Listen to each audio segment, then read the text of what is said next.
Hey, Ash. And I think it was Marino.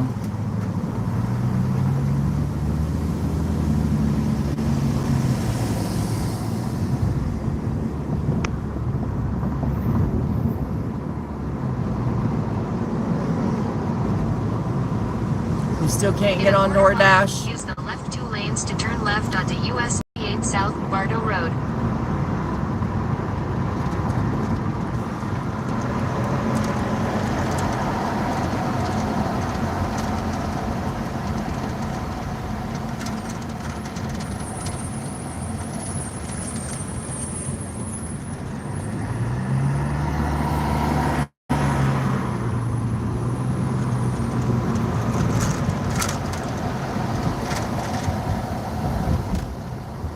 The left 2 lanes to turn left onto US 98 South Bardo Road.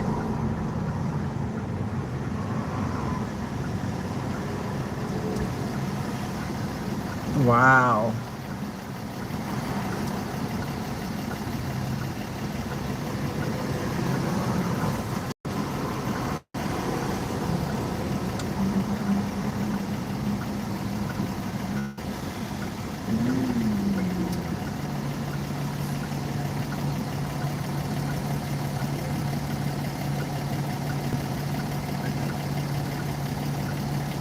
That's crazy.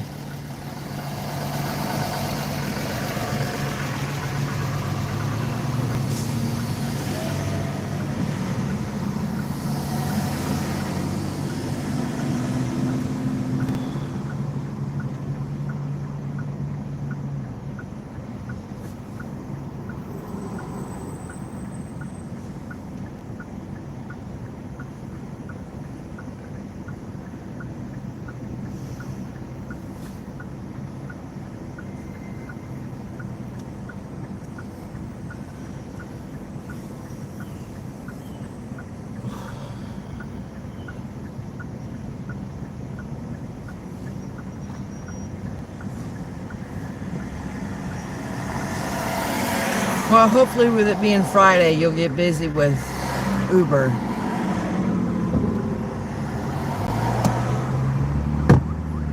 Yeah, at least you have Uber Eats. And it is Friday, so maybe you'll get lucky with Uber Eats. Continue on US 98 South for 8 miles.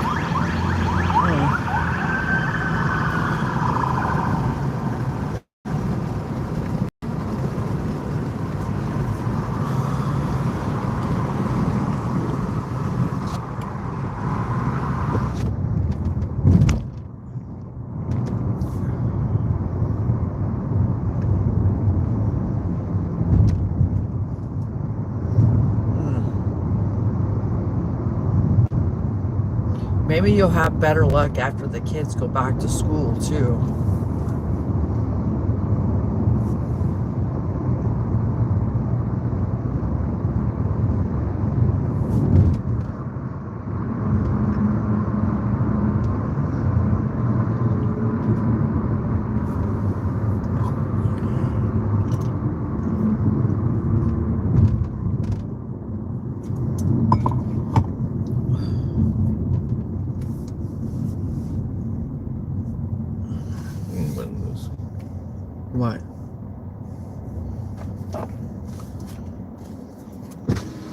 Might have better luck next month.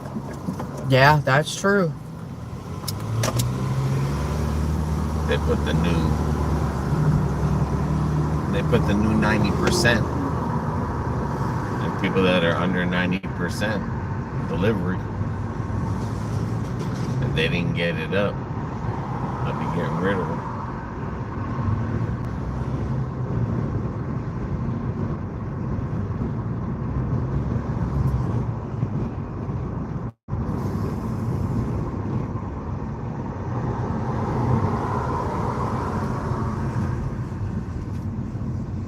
So wait till July, a couple days into July, then try it again.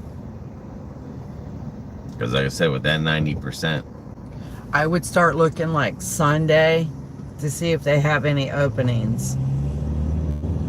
Because that's what I got to do. It's like I already scheduled for Wednesday of next week.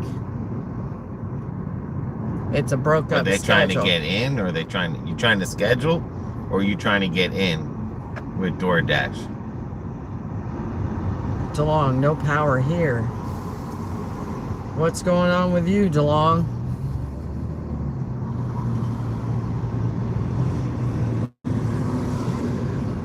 Trying to get in. Yes, they're trying to get in. Yeah. So in the month of July.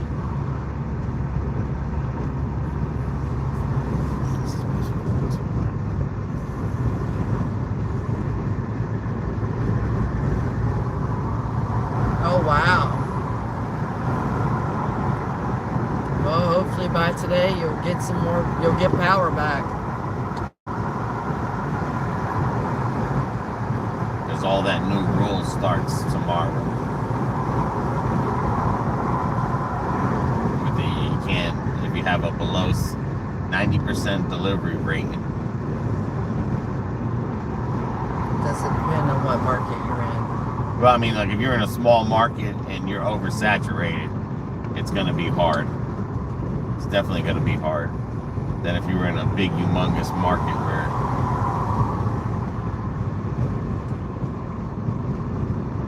like Orlando might not never need nobody.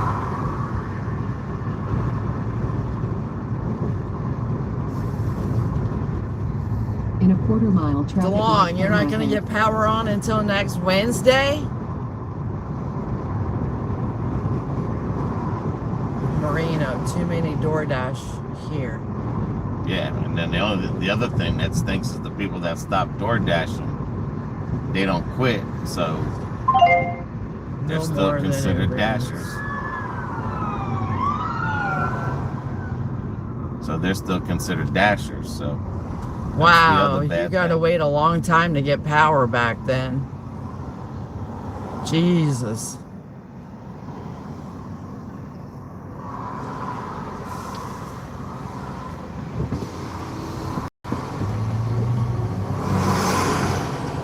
Would you guys have a tornado or something?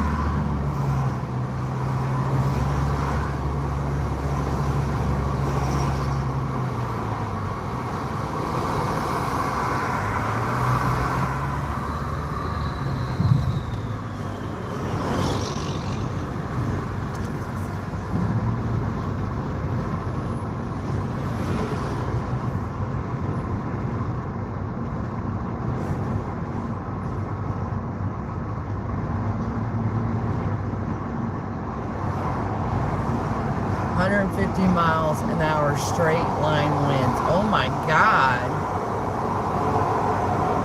Marino, I guess Uber Eats, it will be because DoorDash is out of the question here in my market, but not Uber Eats. Well, at least you have something.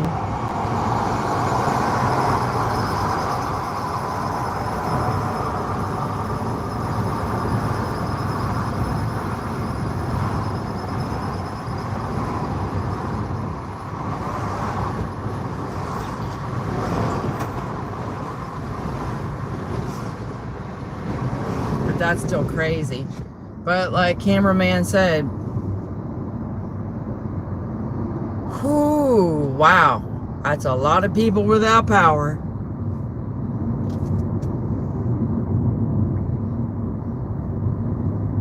the other thing too is Uber Eats has ratings, but they're not as strict as DoorDash with their ratings. They don't kick you out like that. But they have ratings too. And if someone in your Uber area has a lot of higher ratings than you,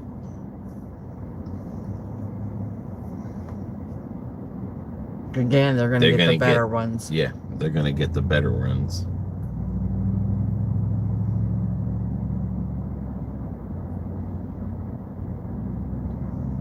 But they're not as strict as DoorDash. They don't get rid of people.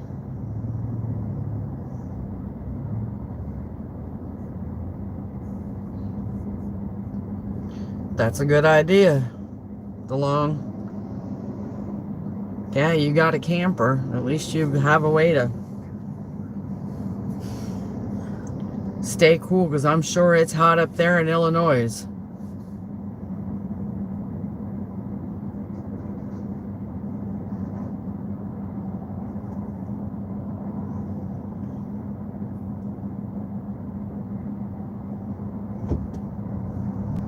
'94. Whoo! Y'all got a hot too?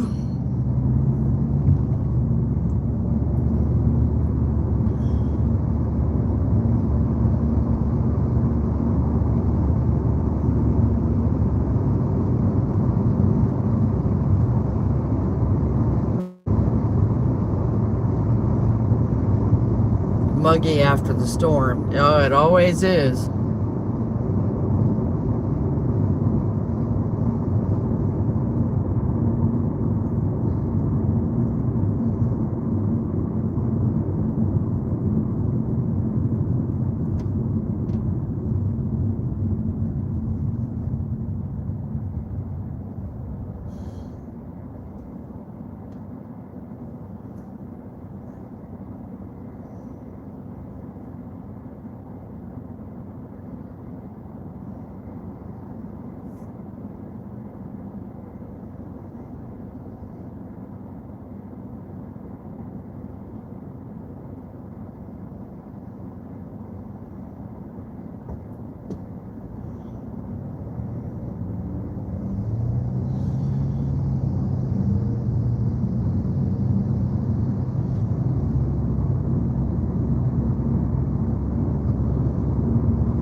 After we deliver this one, I'll put it on pause.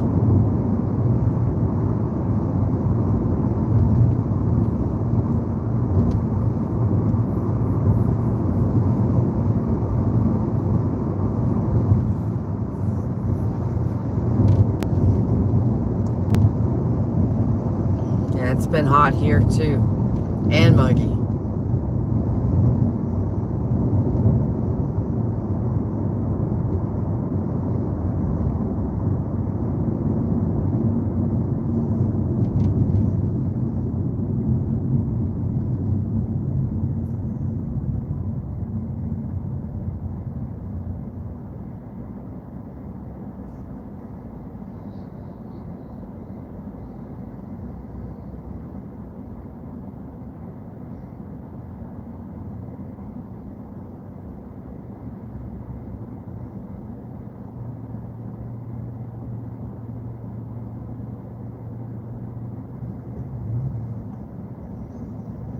Yeah, I'm waiting to see what's going to happen after tomorrow.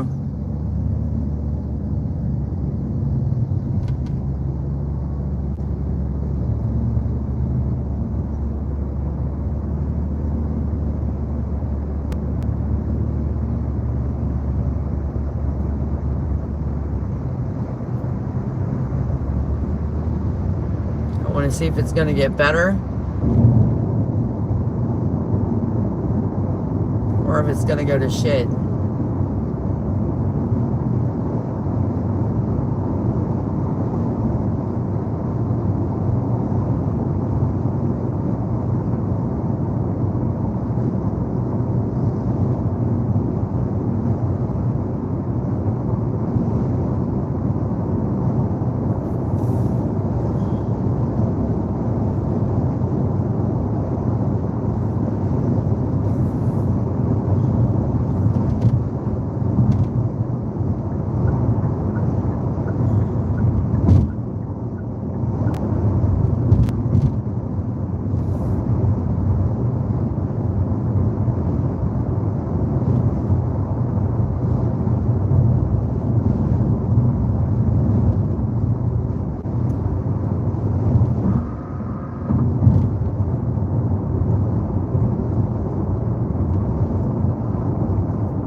want to see if DoorDash actually kicks all these low ones out.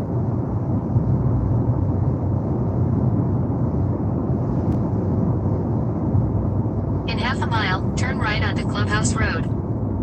Because if they do, then the scheduling should get better.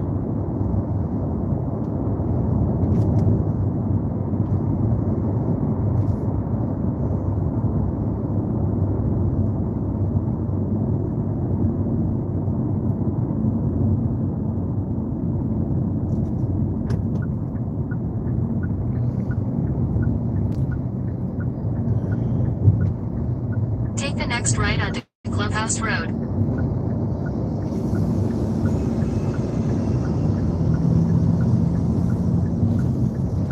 In 1,000 feet, turn left onto 8th Street Southeast.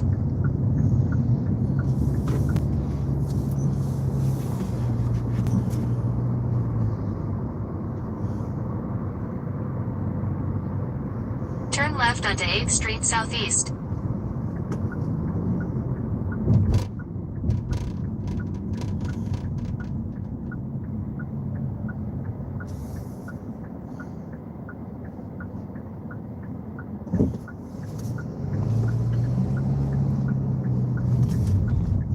In a quarter mile, turn right onto Central Avenue.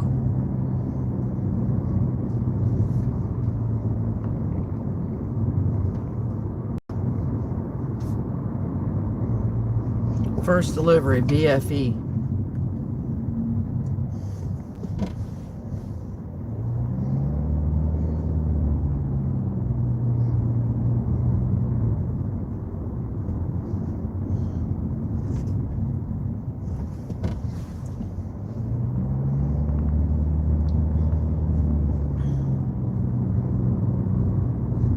Turn right onto Central Avenue, then your destination will be on the right.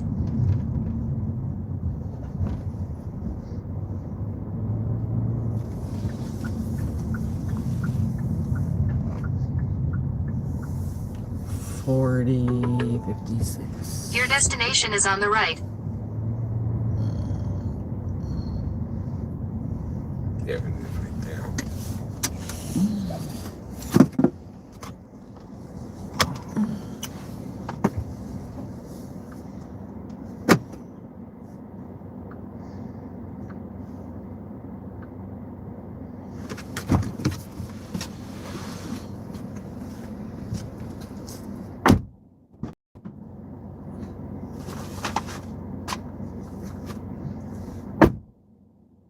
This one was $11 for 11 miles.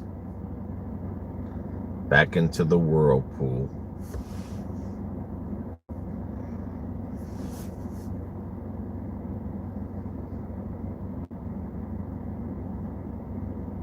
But we're at 96% anyway.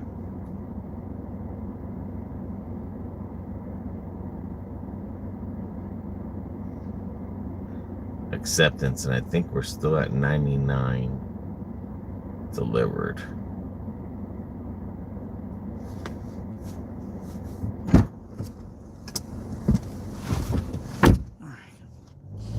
Back to the north side.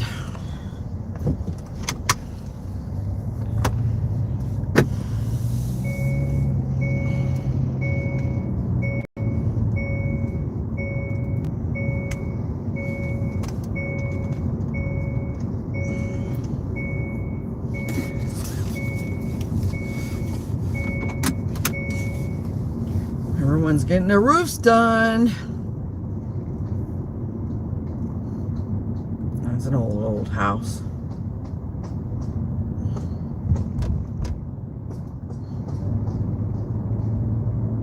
Out of school? Yeah.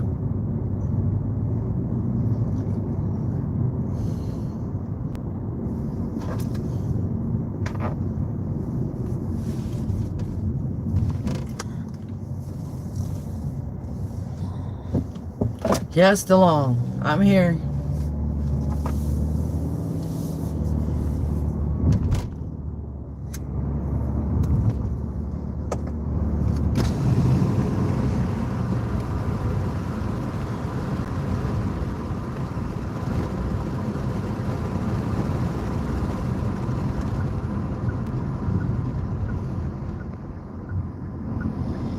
Go gadget.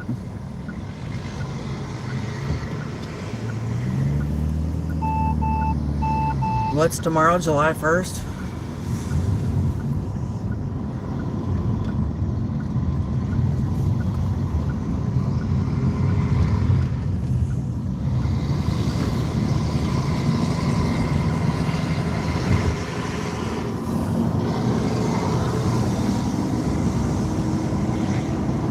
We are halfway through the year.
Someone recorded the storm.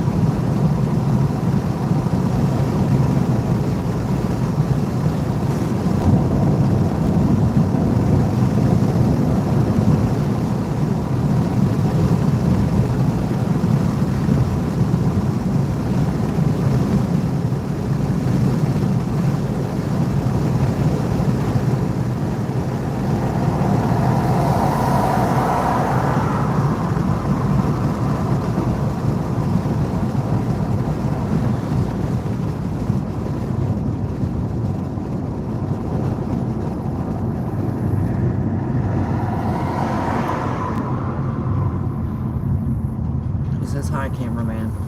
Hey, what's up, DeLong?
Going back to the north side.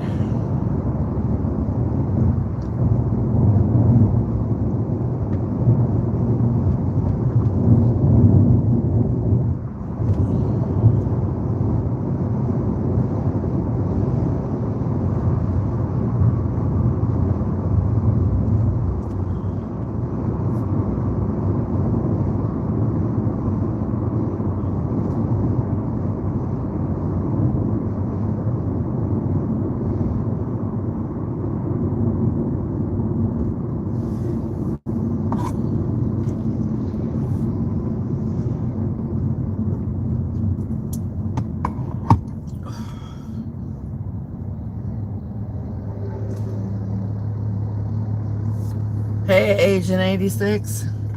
Agent 86. How are you on this fine Friday morning?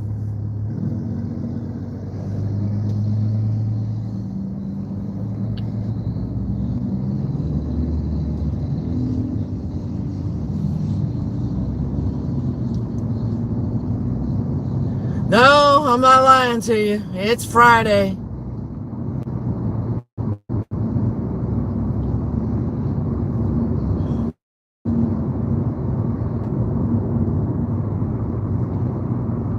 I wouldn't crash anyone's dreams about that.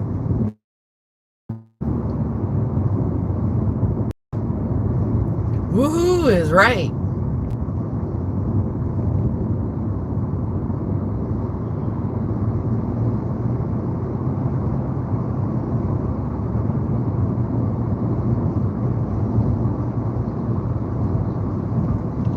Thank God it's Friday.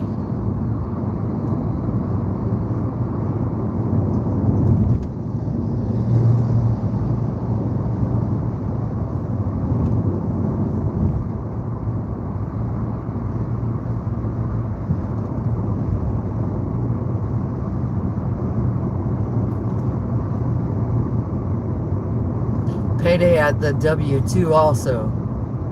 Yeah.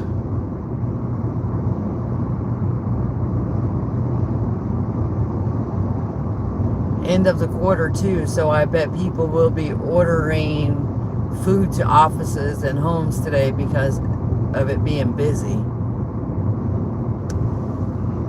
Will be a lot of new roofs here, says DeLong. Maybe. And then with the weekend coming, maybe people are going to order a lot too because they don't want to be bothered with cooking. In a quarter-mile traffic light, camera ahead.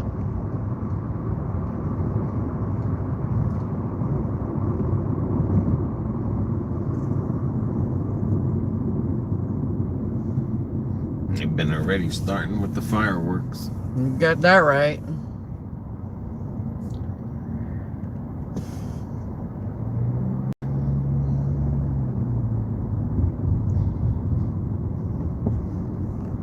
Can't cook here, no electricity. Well, get that camper at your job. Then you will be able to cook. And stay cool.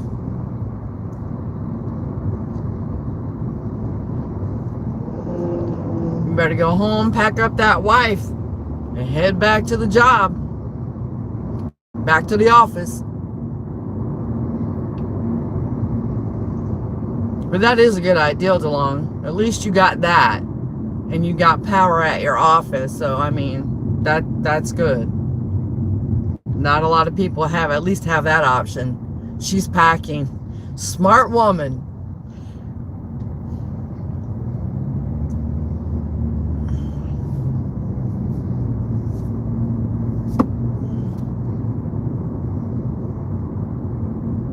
Supposed to be 100 degrees in St. Louis area.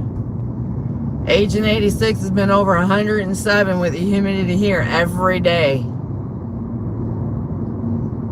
I went to the beach with my daughter and the grandkids yesterday, and 3 out of 5 of us got cooked. And that was with putting lotion on every 30 minutes.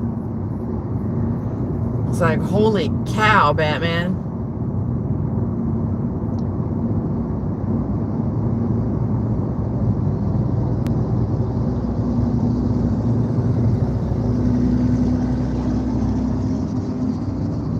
Oh, okay. Yeah, ouch.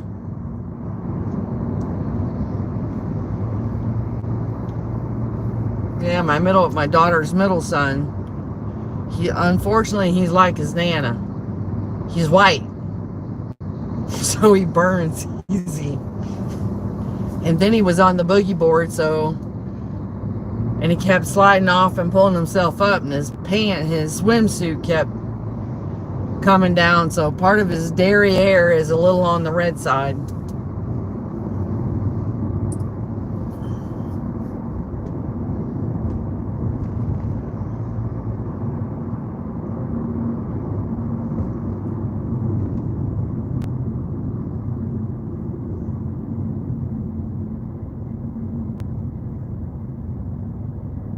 But at least we had a good day at the beach anyway.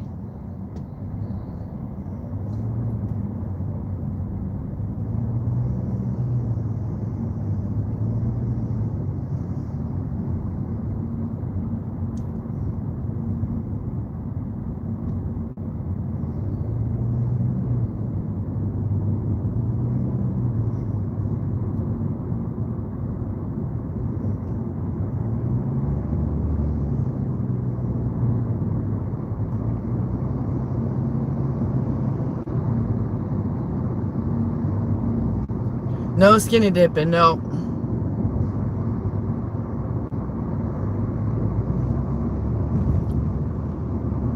I had to keep pulling Killian's britches up every time he'd get on the boogie board.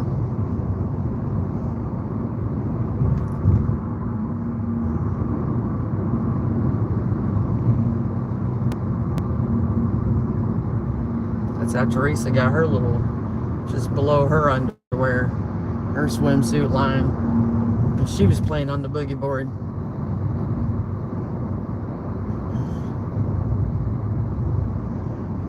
Well, they weren't falling down, but they were sliding down, and I was right there with them, and I kept pulling them, tugging them up.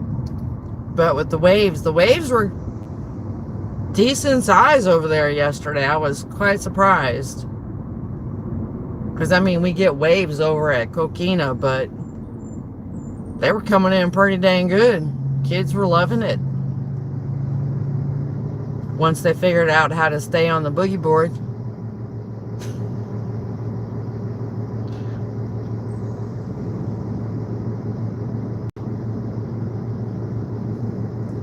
I'm always on the boogie board.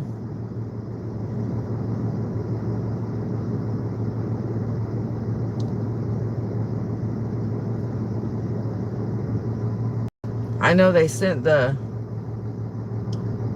over there by Coquina, they always have the Coast Guard flying over and coming by with boats. We had about 4 kids that went past the buoys. Coast Guard was not happy with that shit. They radioed the tower to the lifeguard. Lifeguard got, because you know they're so far out, a bullhorn can only go so far.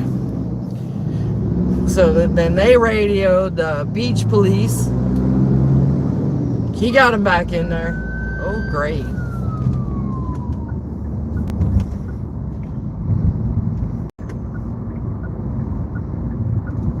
I was like, y'all ain't not smart.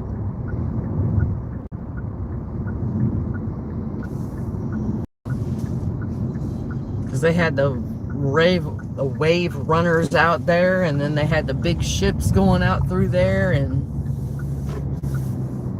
people with the speedboats going out there. I think that's what was making the waves so big. In a quarter-mile traffic light camera ahead. As I always say, even duct tape can't fix stupid.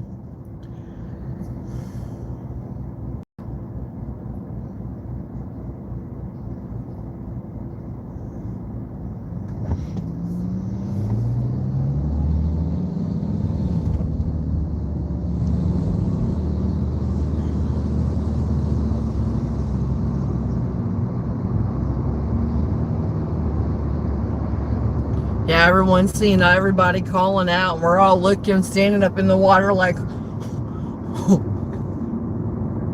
yeah, sometimes you do. You know, when we started hearing the bullhorn, we're all standing up looking like, okay, what's out there? It's like, what the hell? And then I seen the Coast Guard chopper just hovering in that one area, and I'm like, why the hell are they hovering? And then when I really looked to my left, I was like, look at those idiots. They're gonna get ran over with a boat.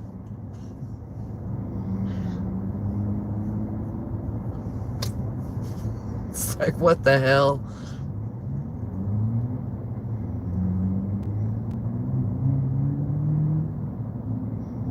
And it was an older couple that was next to us by the kids in the water, and they were like, They've been in the sun too long, is what the old guy said. They've been out in the sun too long. I was like, okay. Yeah, we'll chalk it up to being in the sun too long. But they were teenagers, so. And the beach police stayed right there until, and they made them walk all the way up. And they got I'm assuming they got a good stern talking to.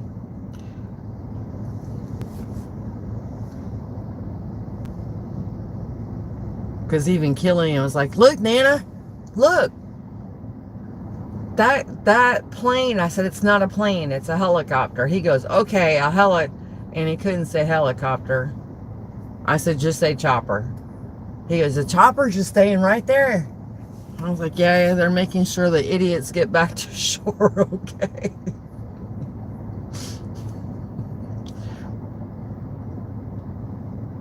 And then they had the parasailing. They were like, Nana, look. Gulf side better. I don't like the Atlantic. The Atlantic on our side, there's always a lot of shark attacks. The sharks come up too close to shore. And it was, I want to say maybe 3-4 weeks ago, somebody in Daytona was up to their knees when they got bit by a shark. We don't have that problem in the Gulf. And I think it's because the water is it's way warmer than the Atlantic.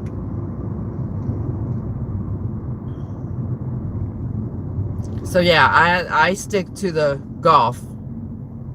And the water's prettier.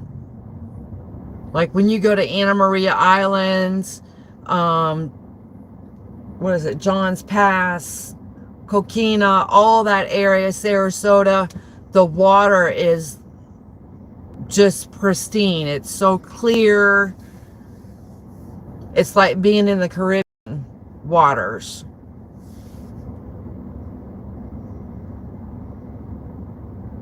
And the water on the Atlantic is way rougher than the Gulf.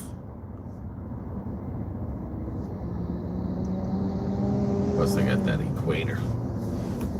Yeah, plus they're closer to that equator thing.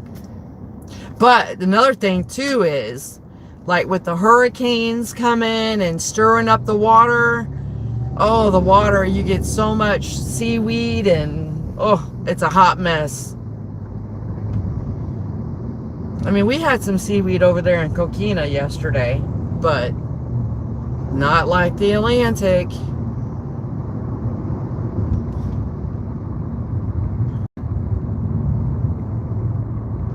But yeah, when we seen everybody coming and the bullhorns, I'm thinking, oh, don't tell me that it's out there.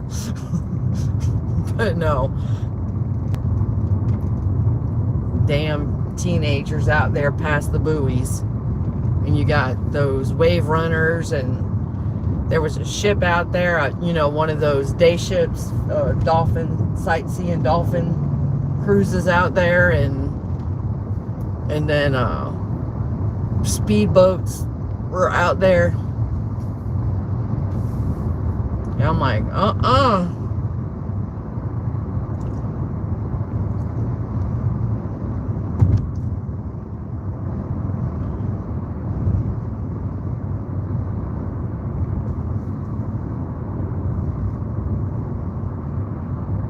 And you could tell there was a lot of Floridians there, because when we heard bullhorns, everyone stopped up.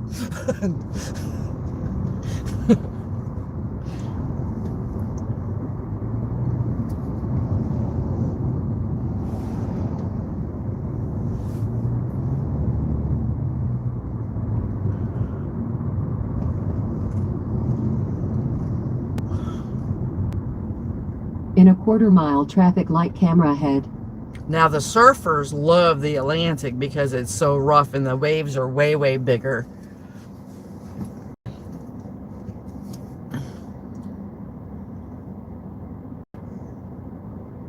But that's just not my cup of tea.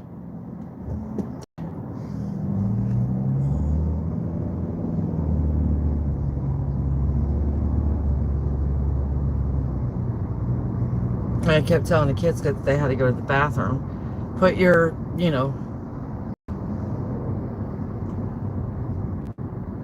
cameraman, okay. Attention. Probably hit that then.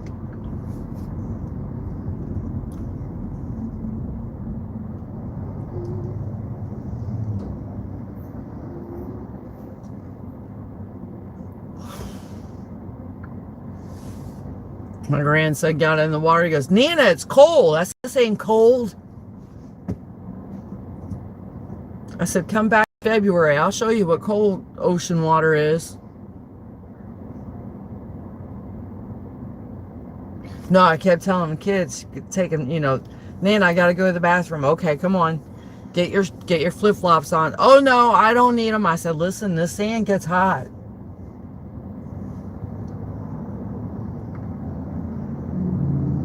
It was okay on the way there.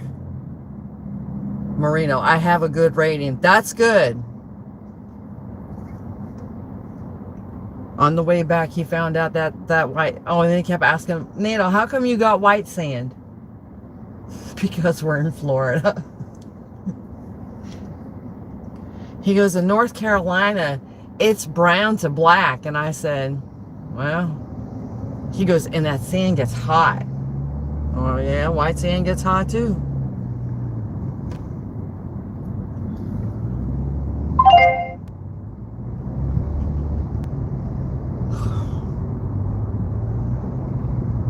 Only took them one time to come back with no flip-flops on. The next time they went to the bathroom, they put their shoes on. Robin's like, you got to put your shoes on. I said, no. They want to be thick as a brick. This should take once. That's all it took.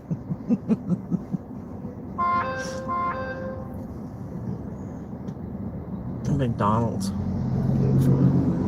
Head northwest on US 98 North, US Highway 98 North toward Pyramid Parkway.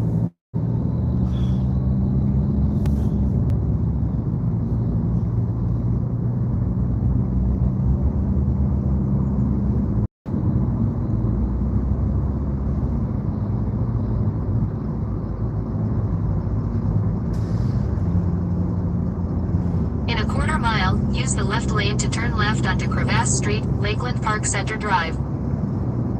Okie dokie. I don't like that. That tire's bouncing in the back.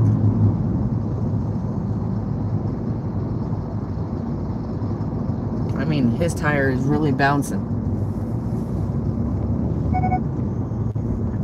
Use the left lane to turn left onto Crevasse Street, Lakeland Park Center Drive, then turn left onto Betts Place. That's true, Agent 86. You can only run so fast in the sand.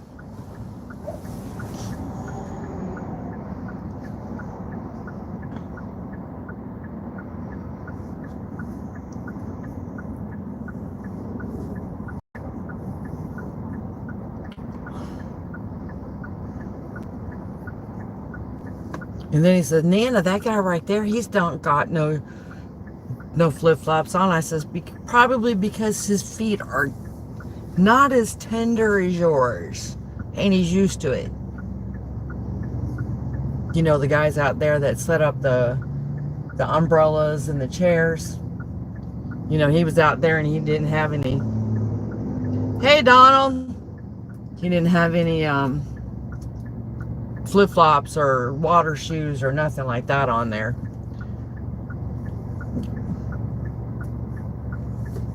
They're like, Nana, see, he don't wear shoes. And I was like, well, he's got tougher feet than you guys got. You guys got little fresh feet.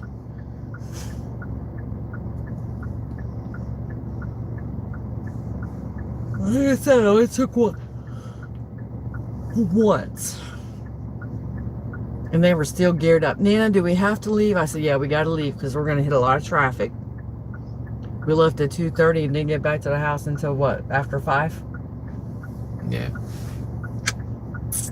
Hitting that traffic.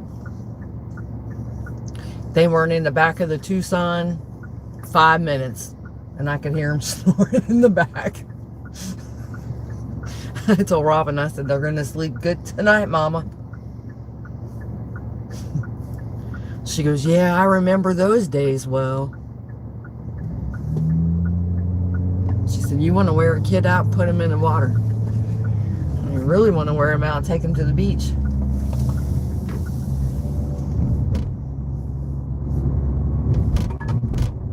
Turn right, then turn right. Perfect.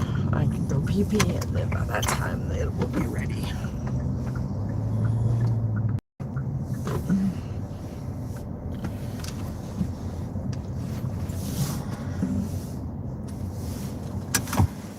I'm starting to think the bowl cuts are back.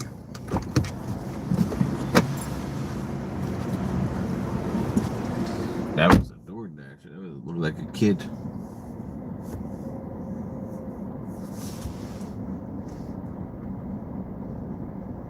That was a freaking.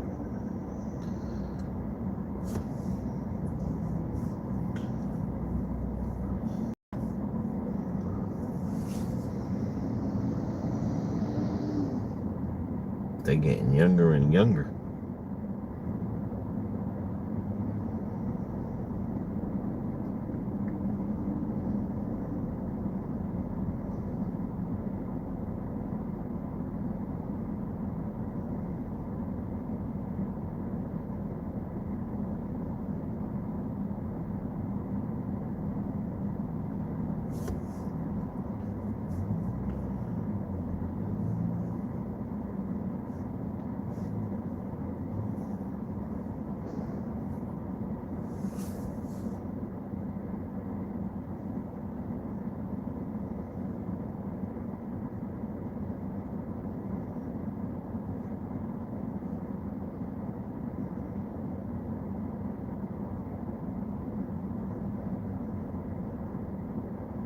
I think those were the flower girls. They sell flowers in the corner. Chomping down them cheeseburgers.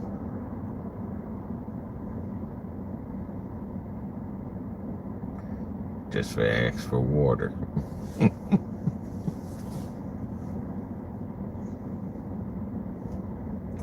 They're going cheap.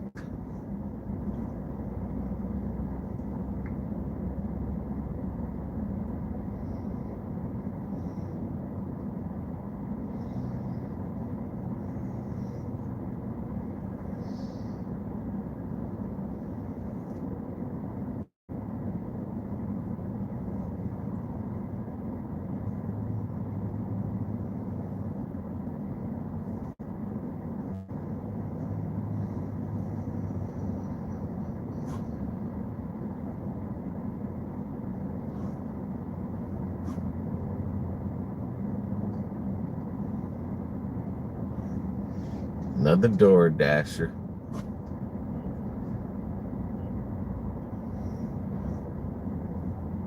And there goes another one.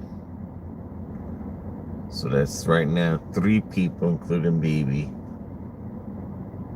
And this is just a regular customer.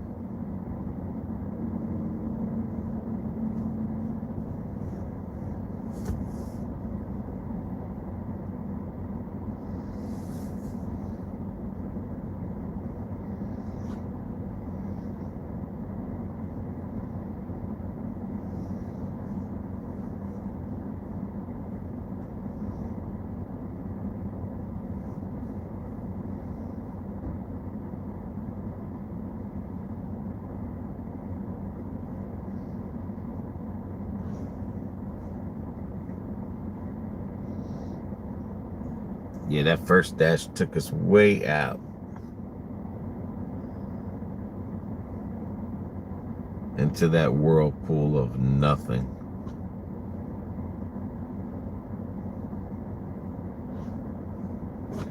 That's why we had to pause it to get our asses back here. Kid, you getting away with just doing one app on Florida since it is a big state. Again, depends on where you live. I could go for some nuggets. I mean, there are people that do one apps here. But, you know, they could be working 10-hour days. I Alright, now there's something different you gotta do on Dory.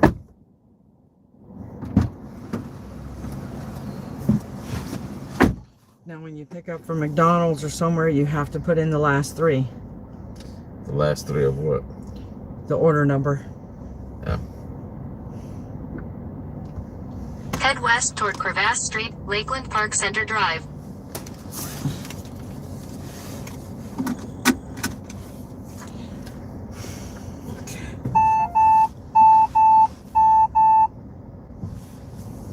I was gonna say, who the fuck is behind me? She's a Doordash skater.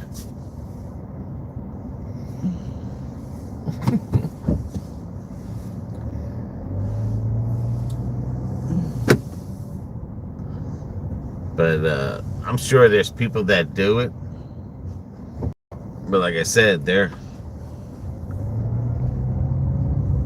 probably working 10-hour days and maybe 6 to 7 days a week.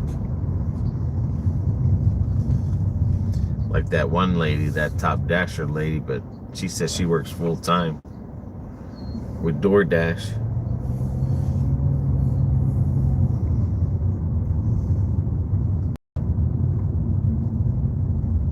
Someone just put that there. That ain't even nothing to do with the Packed in. Turn city. right onto Betts Place, then turn left onto Crevasse Street.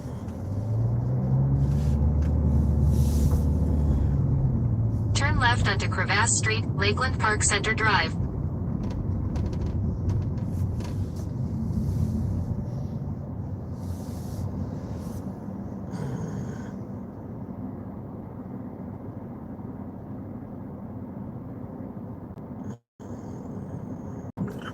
Easy to go this way.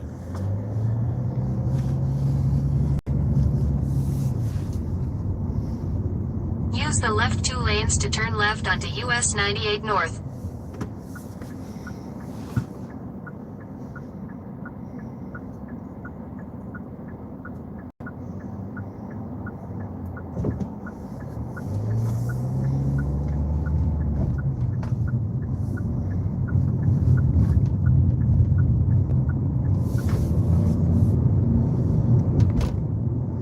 Plus, with us doing all these different types of dashing and testing out the different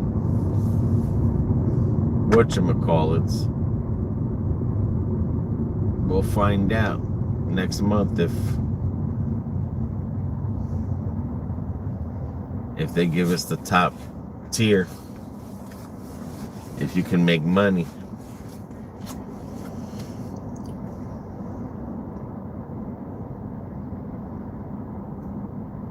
I mean, Wednesday we did. What did we do? 117, and then you had a $5, $10 tip. a $10 tip, cash. So that was 127 in 8 hours. And then they wanted to send you for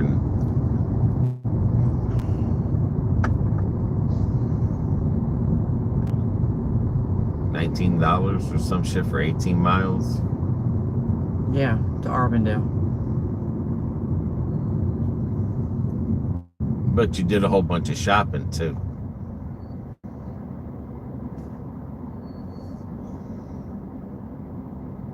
The shopping ones pay. Even though some of them come with miles, but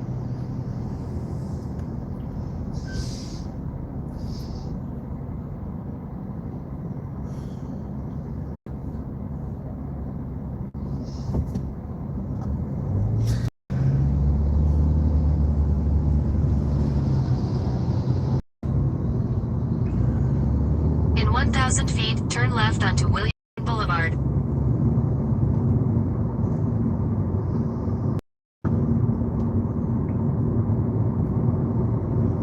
Turn left onto Williamstown Boulevard.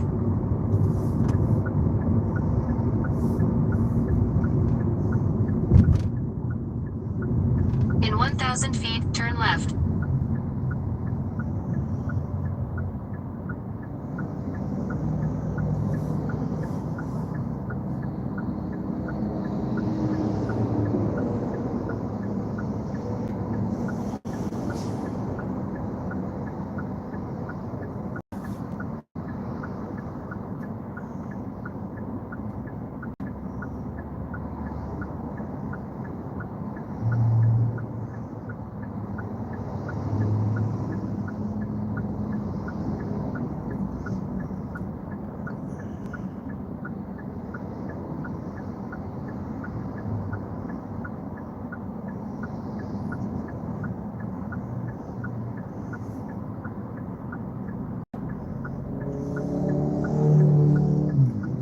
DoorDash so she can go for nuggets.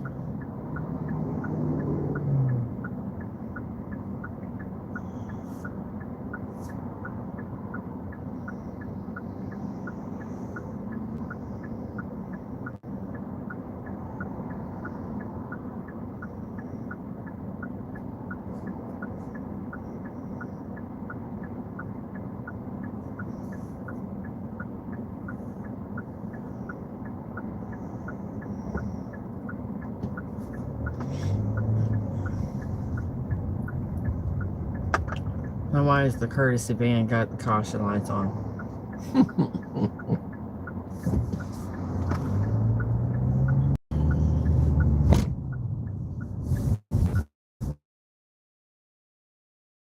It's gonna be that no.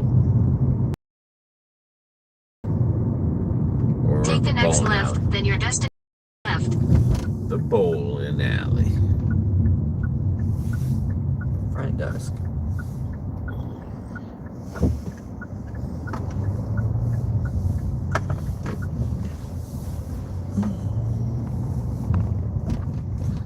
Looks like they're adding something on here.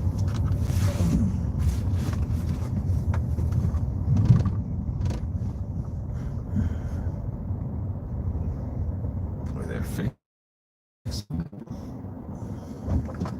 To make it look nice.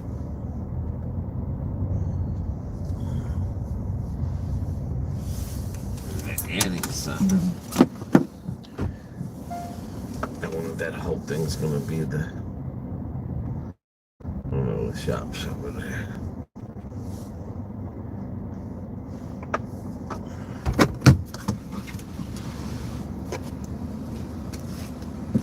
About 80 of them. I love those quarter with cheese. Lately there's been a Hardee's commercial showing up for a double cheeseburger for $2.29.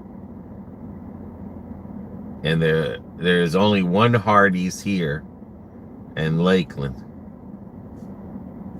And if I say where it is in Lakeland, everyone's going to be like, oh, you call everything the ghetto. But it's right off of Wabash Avenue. I mean, they cleaned it up since, but that was where the old truck stop used to be. And they used to be crackheads. Like, I would think that place is nasty on the inside. I've never been to a Hardee's, but Hardee's is part of Arby's. But that was their hamburger division, because Arby's never sold hamburgers. They just sold a lot of that, whatever the hell that meat is. But now that, I mean, Arby's sells hamburgers. And I don't know if I've ever had a Hardee's. To be honest with you, tempted to go and try a Hardee's. They get.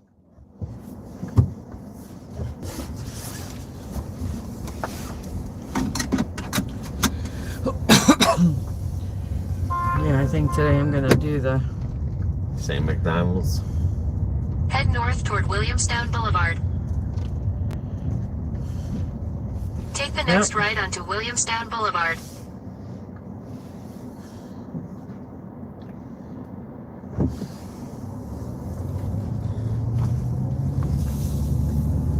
In 600 I like feet, turn right Hardee's. onto US 98 South. Especially their chicken strips. Yeah, like I said, I don't know if I've ever been to a Hardee's. Turn right onto US 98 South. Growing up, but the only one that there is the one in Lakeland. yeah. On Wabash Avenue. Have you ever dashed out of there? Hardee's? No. No. And while we're at this, you're gonna go around and you're gonna order my stuff.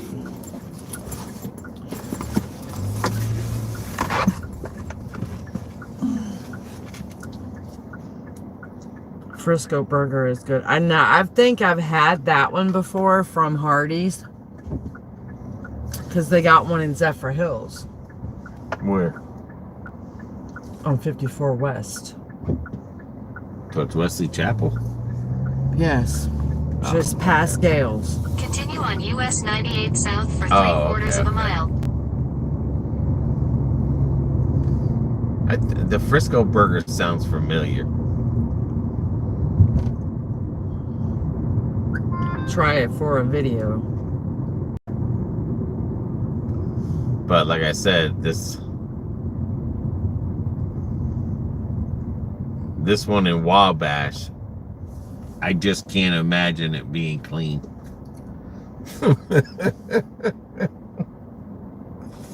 I just can't imagine it.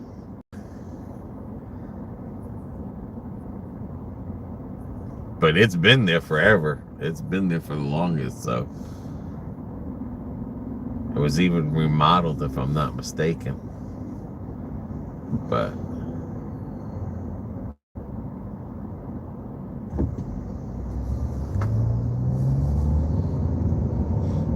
they keep showing that cheeseburger commercial. That double cheeseburger for $2.29. Hardee's? Yeah.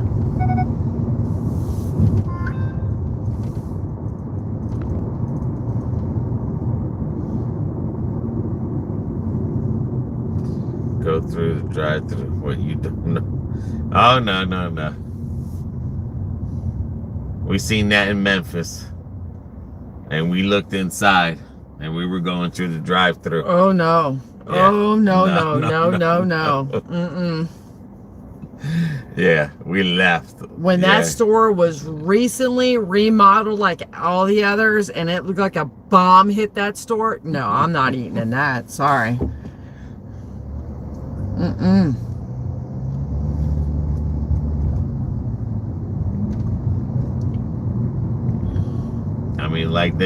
like I said, this thing has been there forever. Even when I moved in here in '93, that's always been a Hardee's there, so they got to be good. And the one in Zephyr Hills, once they built that in the 80s, it's always turn right. been there. Right, but it's not sitting on Wabash Avenue. No. No. Telling you, Wabash Avenue is like just a little extra seasoning. That's all. Turn right, then turn right. Yeah, I just don't want the fungus seasoning, that's all.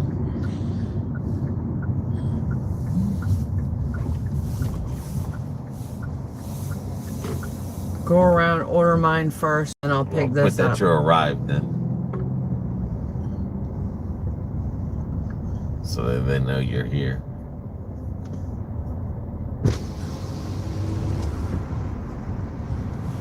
But sometimes those places that look like a bomb hit it, they got the better cooks. Grimace birthday meal. I wonder what that shake tastes like. A purple shake. I'm passing on all that shit. I'm saying, I wonder what a purple shake tastes like.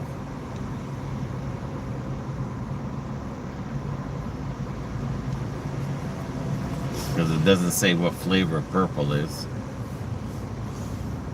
Alright, what do you want? I want the... You didn't have the $10 in there? It's going to be more than 10. No, ma'am. Because I want the quarter pounder meal. Alright, can I get a quarter pounder meal, please? Medium. and Medium. Coke. With a Coke?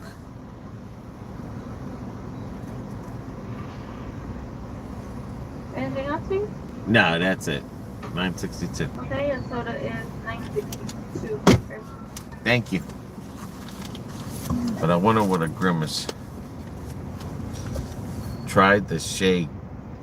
Tastes like medicine berry Ugh. milkshake. No, I'm good with that, Ash. I think Robin said she tried it. She said something like Ash. She's like, Mom, that's disgusting. I said, well, you know, milkshakes ain't meant to be purple. She's like, it's supposed to be some kind of berry. And I was like, ugh, no, I passed.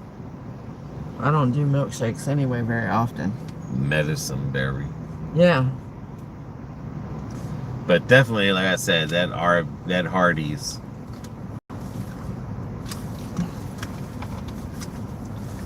Well, we'll have to try the one in Zephyr Hills then. And I wonder if it said if it was a bacon, but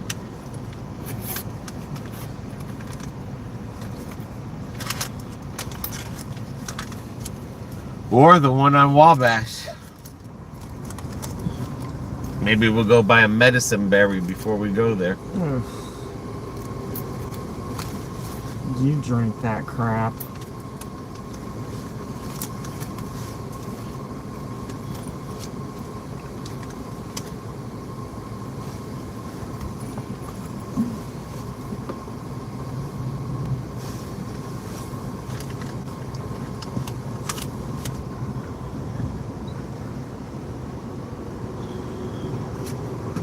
Quarter pounder, Yes, ma'am.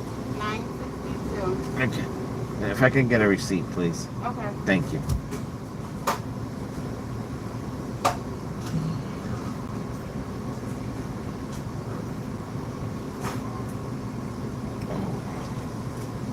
Have a good day. All right, you Thank too now. you.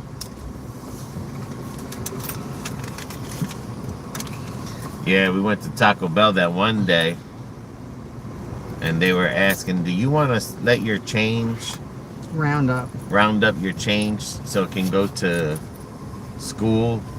Education, yeah. Yeah. To help pay for school education. I was like, these people trying to get your money everywhere they can. Everyone's trying to get you change.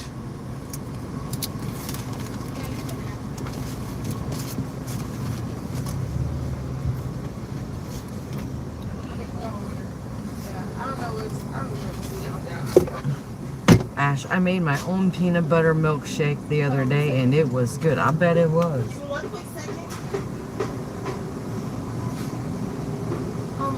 What did you have again? Quarter It was a pounder quarter meal, pounder meal. medium, Okay. What was your drink? Coke. Coke. Coke. Can you pull straight forward? I'll break it all out too. Thank you. Okay. Yeah. Well, you might as well go inside Yep, I'm gonna do that. and go get it, because Well, yeah, this I am. every time we come here, they know in their name, not yours. Never do that. Oh, I won't do it neither, because if this Dingleberry is paying for everyone's college, what is there to donate for schools for it? He's paying for their college. Hey, you have a good one, Donald. You know what I'm saying? If he's paying for their college, why am I donating to school? I mean, it's a waste of money. And all the houses that they're building here in Florida have an impact fee. Every house that is built in Florida, brand new, you have to pay an impact fee. Back in the day, I had to pay $5,000, and now it goes by the size of your house. If you have a, $500 house, you pay more. It all goes by. Probably shouldn't have hit that, but okay. But just hit the directions anyway. But anyway, the more your house costs, the more the impact fee. So just Head think, west toward Crevasse Street, Lakeland Park Center Drive. you have a house built, whether you have kids or not, and you have to pay an impact fee that's supposed to go to the school. And now these people want donations on top of it? Nah. And they're building subdivisions like a madhouse over here. These schools should be gazillionaires. Donald, you have a great day too. But no, I won't. I won't either. I won't.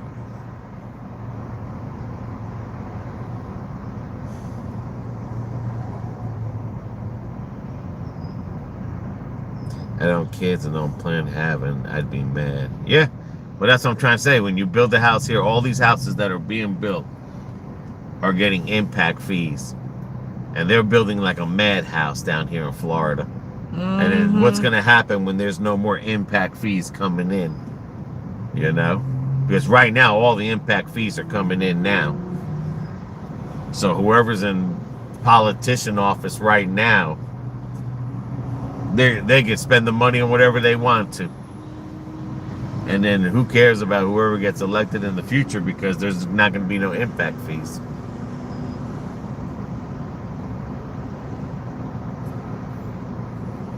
But they started that in 2004. 2002, they started the impact fee. At first, it was one price. In 2000. And then, when they seen people that were building bigger houses, they said, whoa, it's more for you.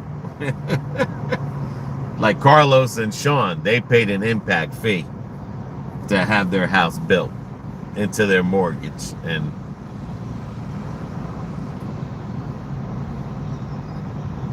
No, that started in 2000. yeah, you probably shouldn't have put that you picked that fucker up, because these motherfuckers are going to take forever for a fucking quarter pounder sandwich. Like literally take forever.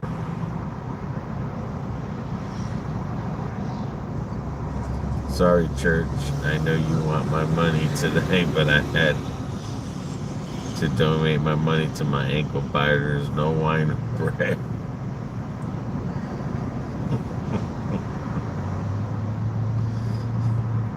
John, run, baby, run. It's too hot to run, John.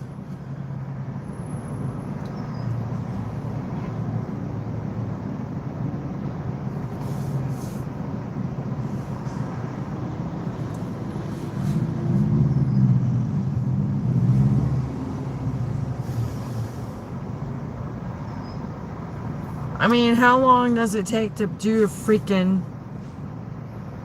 It's warm here in California, too. I bet it is. God, man. I'm gonna have to fucking leave your ass here.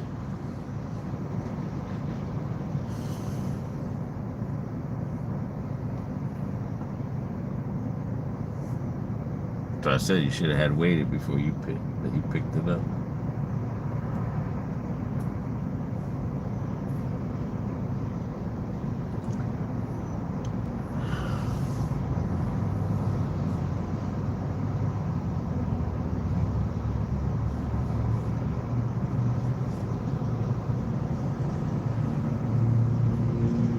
Are you guys still trying to increase your acceptance rate above 50%? We're at 96 right now. Yeah, we've increased it quite a bit. But it was a struggle. Probably screwed their order up there. That's what I'm thinking.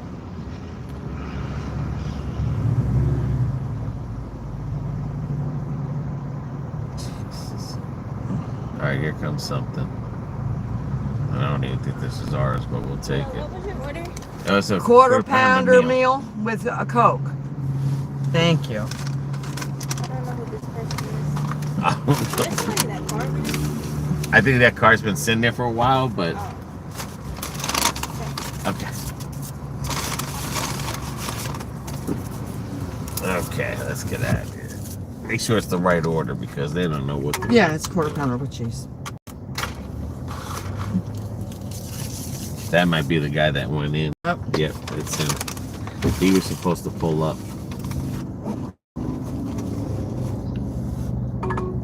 Come on, Granny. I hate to have to rush you, but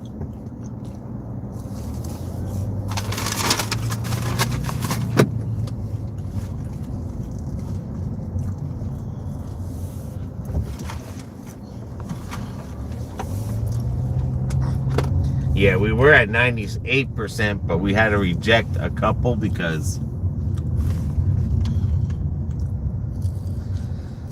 you just gotta do it sometimes. You just can't.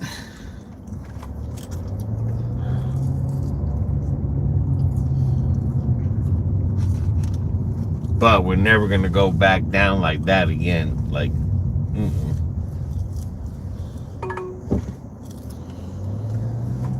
And since Turn tomorrow right onto Betts Place, then turn right onto Crevasse Street. starts the new Take the month, next right onto Crevasse Street, Lakeland Park Center Drive, then use the left 2 lanes to turn left onto US 98 North.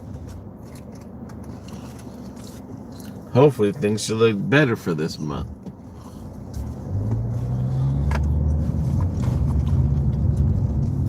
Use the left 2 lanes to turn left onto US 98 North. Carpenter's Way. Looks like that old folks home.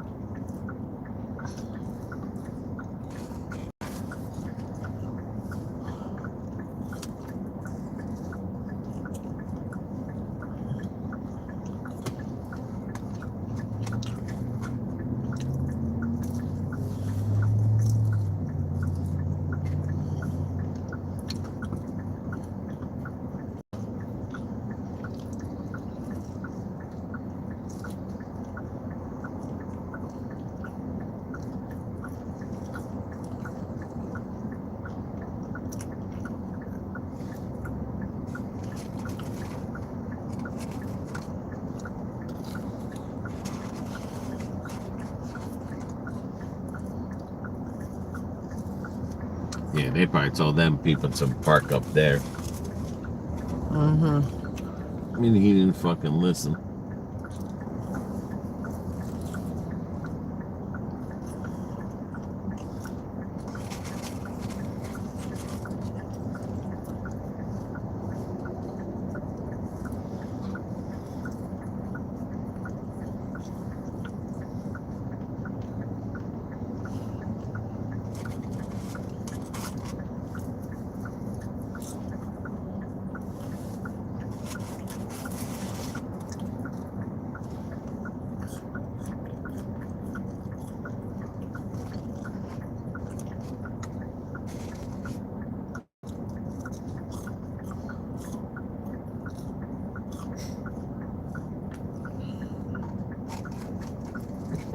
Did you hear?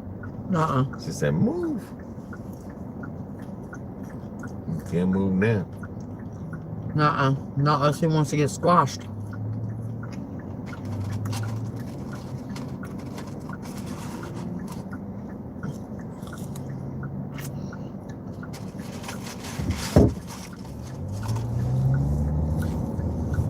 Now you got the people walking.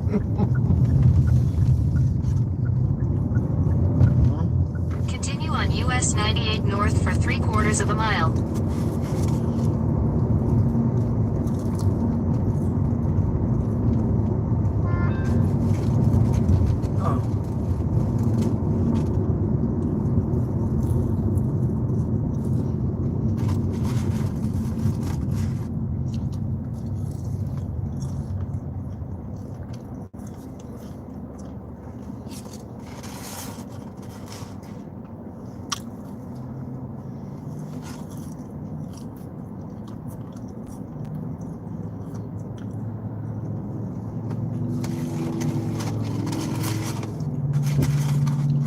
That was like when we went to Buffalo Wild Wings. And the lady's like, oh, you just got to scan the... No, he's on a starvation diet. He only eats once a day. We went to Buffalo Wild Wings and they were like, oh, just scan that and then you can order your drinks and you can order your meals. And I was like, okay, well, I guess we don't have to tip nobody. I mean, they have a new thing now on Wild Wings where you can scan a barcode and you can order your drinks and meals without, you want refills or whatever, you do it all through that barcode. So we waited a while to see if a waitress would walk up, and a waitress did, but she was more dependent on you doing the barcode than worry about if you needed another drink. So we just left $5, but she's lucky she got $5. Because to be honest with you, I wasn't even gonna leave a tip. Because like, what did you do? She had someone friggin'... In a 1/4 mile, turn right right onto Carpenter's Way. Someone Foxwood different brought Boulevard. out the food. Someone different Brought the drinks. brought the drink. Someone different brought the to-go thing. She didn't do nothing. She also Turn get done right saying, onto "Is everything Carpenter's Way, okay?" Foxwood Boulevard. As she's taking someone else's order, or doing something like that. Is everything okay? Well, that's not service. That's just. In a quarter mile, your destination will be on the left.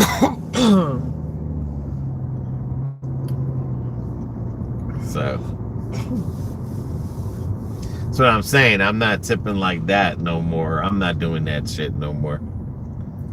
I mean, I'm sorry, but might piss somebody off, but hey, just don't wait on my table and you'll be okay. Ash, it's getting ridiculous. It is. It is. Because that was the first thing the lady did that gives you the seats. Oh, just scan that barcode and order you can start ordering your drinks and ordering whatever you want. What the hell? And then she left. And she didn't even say it to a party of 4. She didn't even say that to them. Nope. Because we listened, and it was like, well, Your destination is on the left. she just said that to us. Like, oh, it's just 2 of you. Well, ain't getting no tip from me. I don't care. Like, I'm done tipping like that. That is over and done with. The saturation of tipping has literally killed my motivation to tip. I mean, what really put it over the edge was when we went to that winery. And then we went to that other place and we're ordering up front. And it's like, did you want to leave a tip? And then BB left that $3 tip. And I'm thinking like, we're just on the order line. What the hell? I was like, nah, I'm not doing that no more. Because it is getting to the point where it is getting ridiculous. I mean, everywhere you go.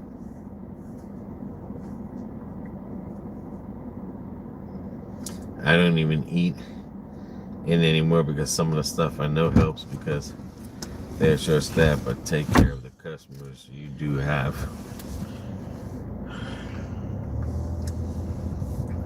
Well, I think it was you or somebody that said that they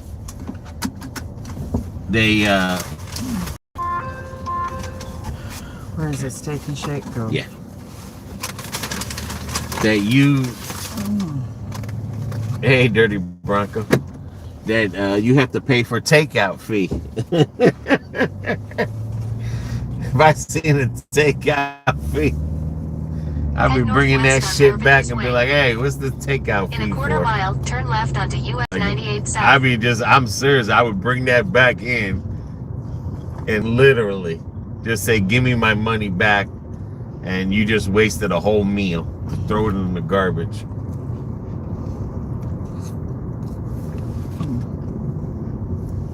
Yeah, they do. On takeout order, they charge me. I'm like, what? I mean, I'm serious. I would just return that shit right back. I would literally be like, what? Either give me that takeout fee money back, because that's what it is. That's a tip.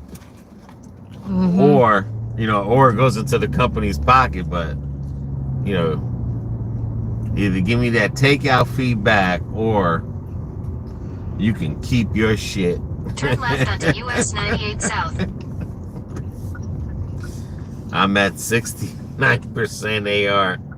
I have until 11:59 to get 1% top dasher. Here I come again. Use that out fee for your tip.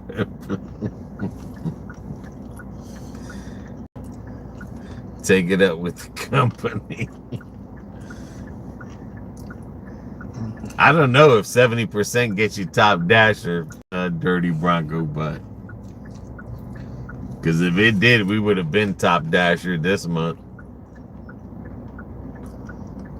But I think it's more.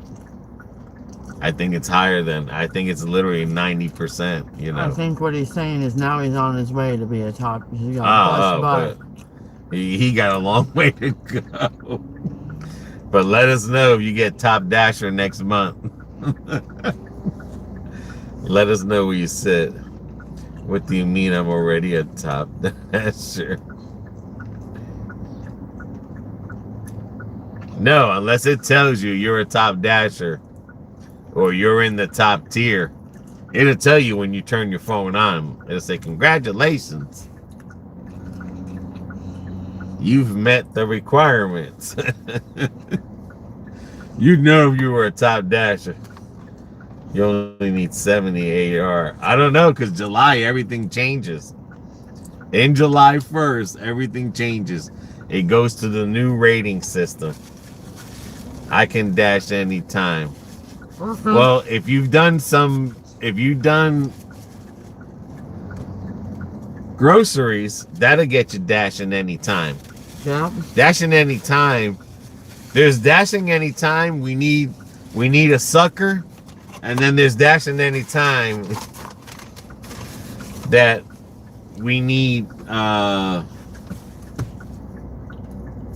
Top Dasher. There's two types of dashing anytime. But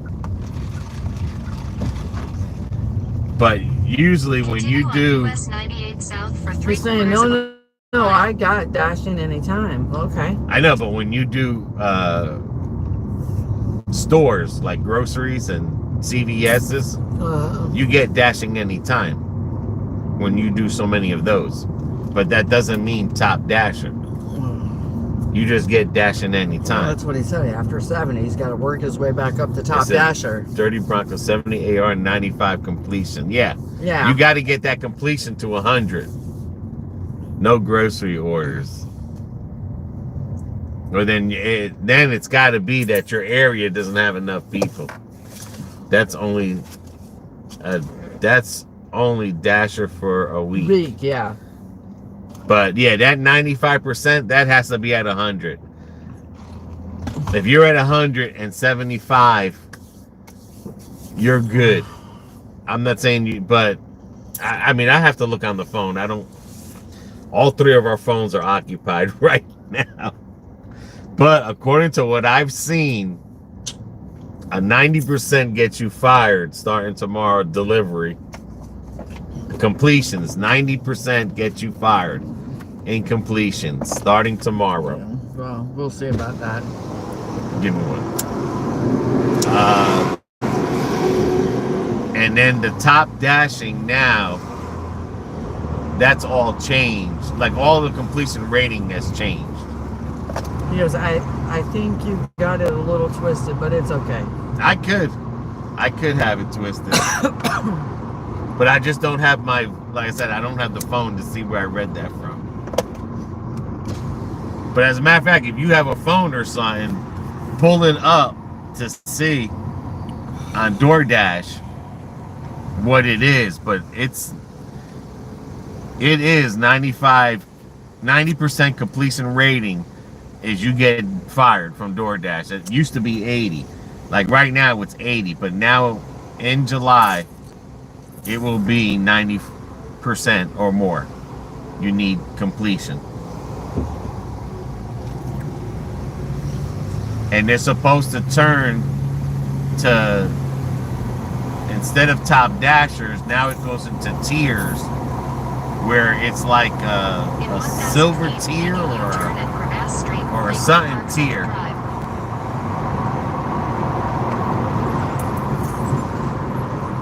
But make a U-turn at Crevasse Street, Lakeland Park Center Drive, then turn right. 70 AR minimum. And 95 completion, and you have to have a 4.7. Gotcha. Yeah, you just have to maintain Top Dasher. Right. That's all the way. That's the new way coming. Yes. Instead of Hell Week, it's Hell Month. Right. There you go. There you go. Ain't that the truth? Dirty There you Bronco. go. Dirty Bronco corrected it.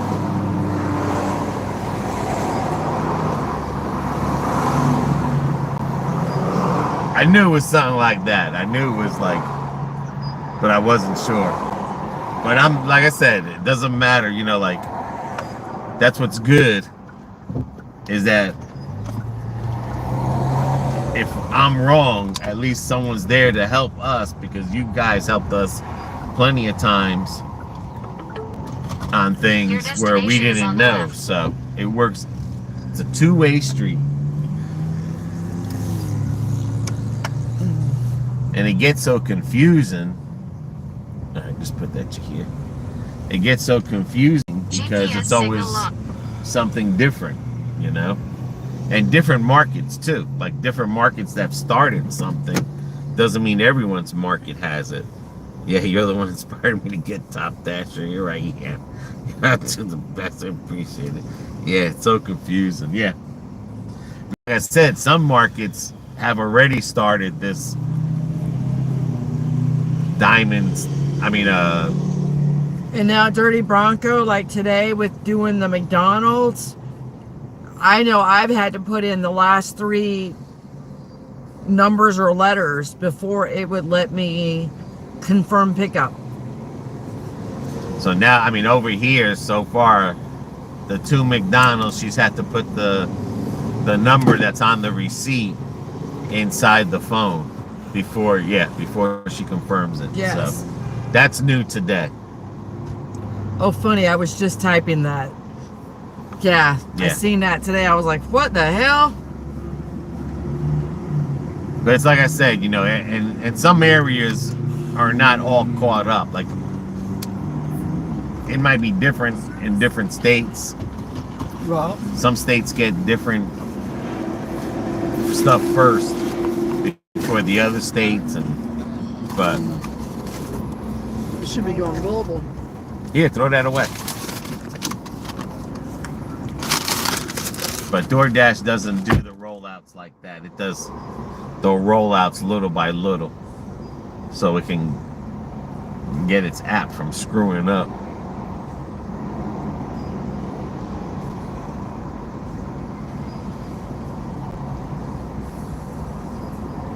But if I'm not mistaken, I think starting tomorrow, it's 90% and more you got to have and completed. And then you got to have a certain number to be considered the top tier level. And then it's monthly now. Like if you're down going into the new month, yours doesn't matter how high you get it up. You know, you're going to struggle. I'll be in Florida soon to find out the changes. But right now we're having a heat wave. It's all across Texas, Florida, the middle parts of the United States. We're all having this heat wave going on. Now's when the feel-like temperatures, they tell you. Yeah, everyone is having a heat wave going across. And it's moving slow. That's the crazy thing. I was reading an article where it says, like, there was a prison that didn't even have air conditioning, and their prisoners are sweating. Man, just imagine being in your house without air conditioning. It's crazy. It is crazy. I'm gonna put you in there. Steak and Shake. Alright, well, don't have to put nothing in for Steak and Shake, so there you go. This is going to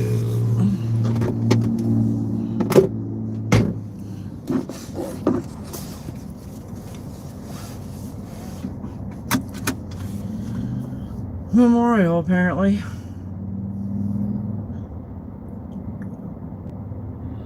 Galloway. And if you think I'm going to drive all of I-4 just to go to Galloway, no, go ahead. You are crazy. Good morning, R&R.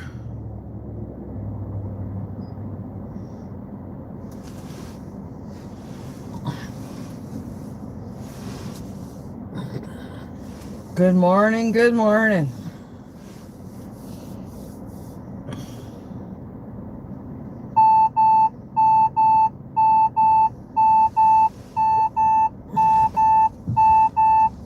I hope I don't get any more orders from them. They're sending people home because it's slow today. They're slow. Yep. They're just sending 2 people home.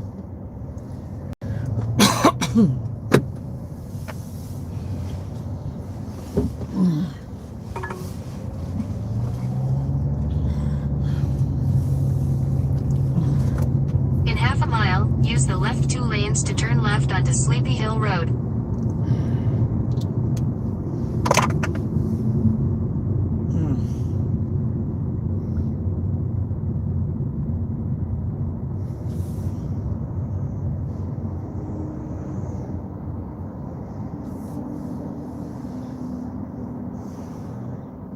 But like I said, you gotta go to their website and see. I find them every time I get on Doordash. I don't have to go to the website.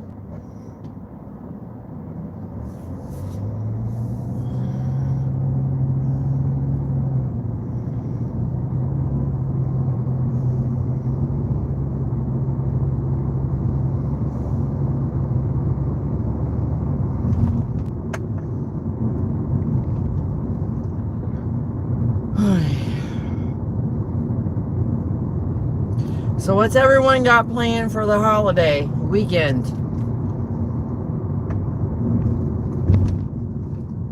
Use the left 2 lanes to turn left onto Sleepy Hill Road. Dirty Bronco, I'm going to watch all your videos when I drive cross country, laughing out loud.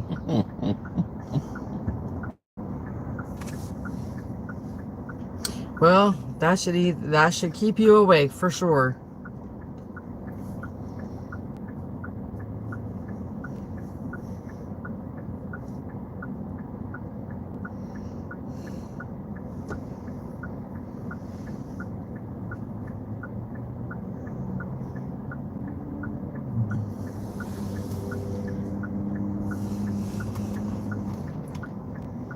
Nothing at all. Staying home so I can see if the neighbors blow their houses up. I know we go through that too, but the only problem is they're too close to our house.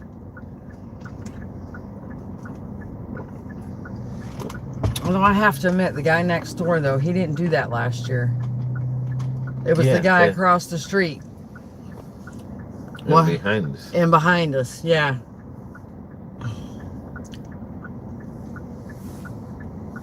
But they might be gone as of today. Yep, BB's Adventures video and a barbecue. Come on, these people are eating red lights. Jesus.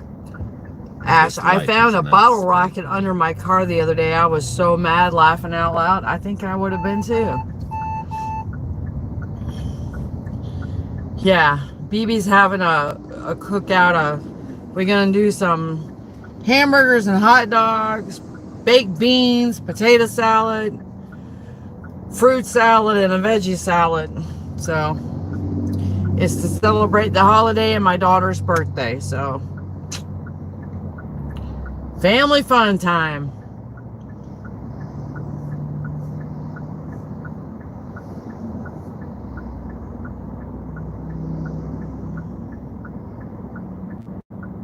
Ash, oh my God, that sounds divine. Yep. And tomorrow, me and my daughter are going to get a lot of stuff pre-done, so might get the baked beans in the pan and all the seasoning, let it absorb overnight, and then pop that in the oven Sunday. And then all we got to do is, all I got to do is just cook the hamburgers and hot dogs. And make tea and lemonade, but That just goes without saying.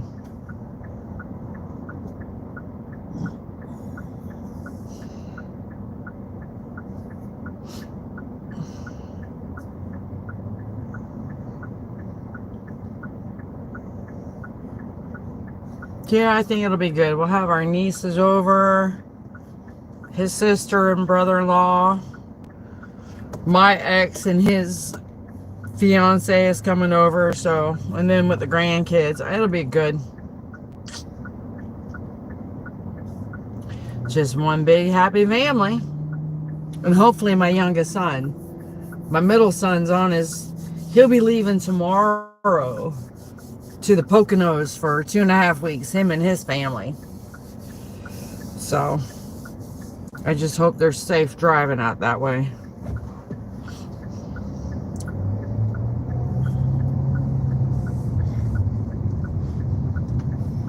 Because he's like, Mom, when did you plan this? Continue on Sleepy Hill Road for 2 miles.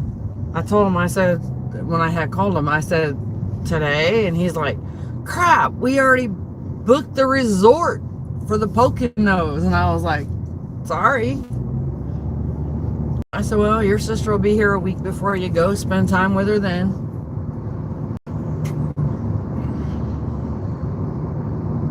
And he did.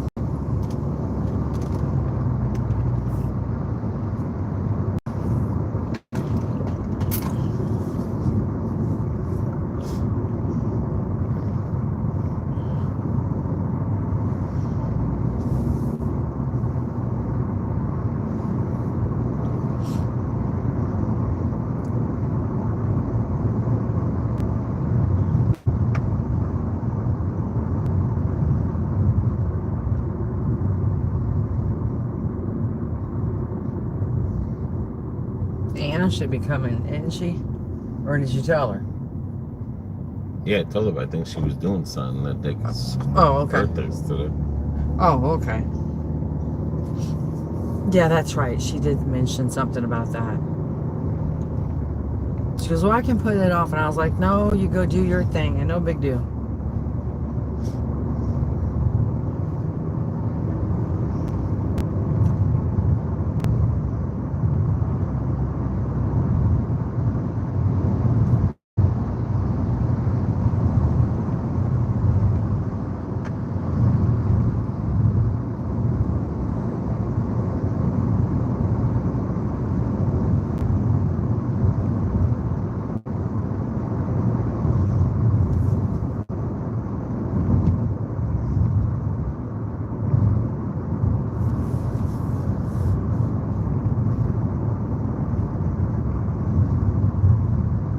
Oh, Lord, we got to go over that railroad track.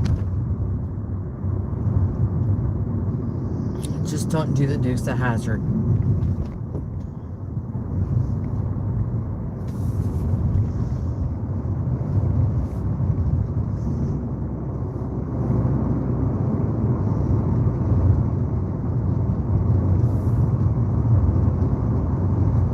In a quarter mile, at the traffic circle, take the third exit onto North Galloway Road.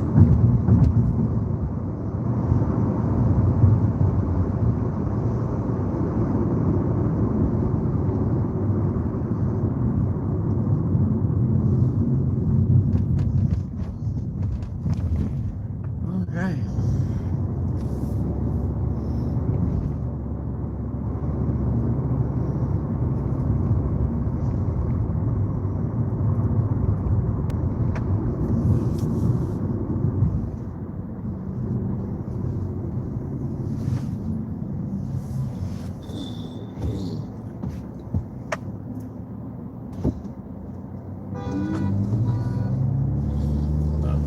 You're supposed to stop there so I can go.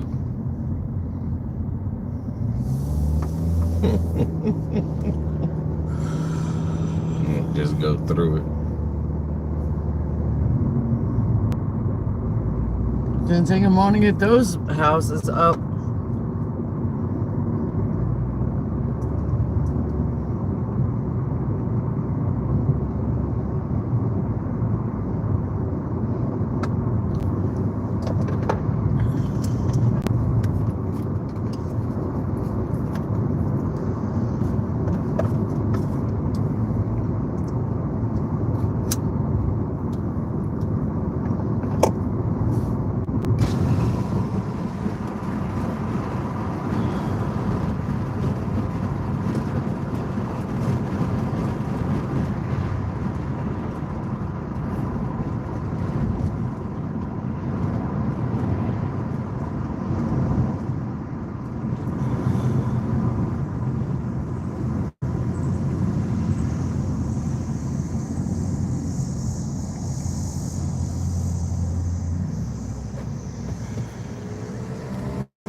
looked online. To fly from here to Arizona is 4 hours and 15 minutes from Tampa.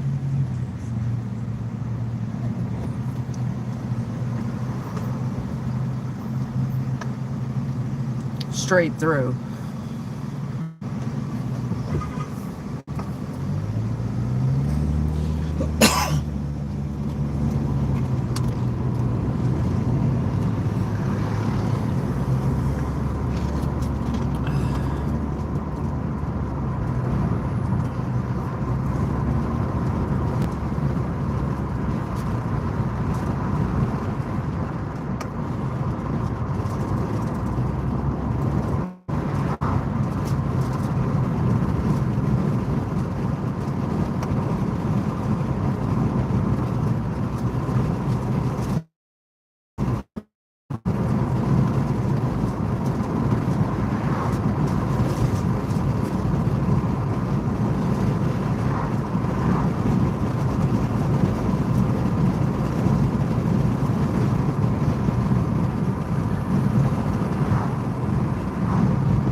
In a quarter mile, turn left onto Mercury Drive West.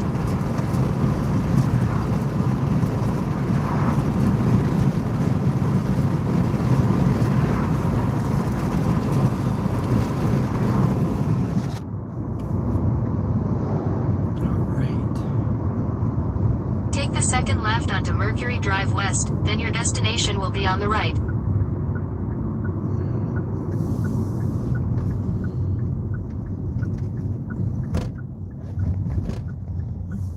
$11.10. Your destination is on the right. All right, it's gonna be this one. It's B. That one? Yep, right there where she's coming. Run her over. Please don't. I shouldn't tip, maybe.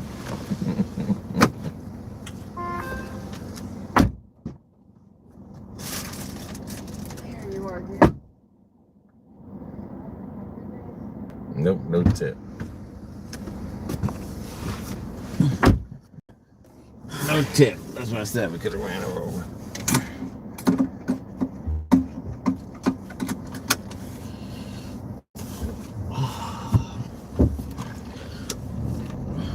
Tip your driver.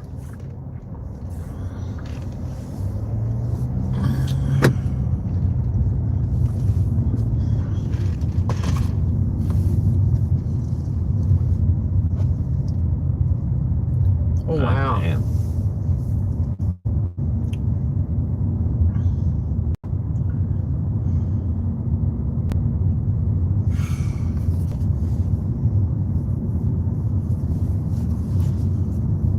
It started from the garage. Mm-hmm.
We're getting ready to get into the dead zone.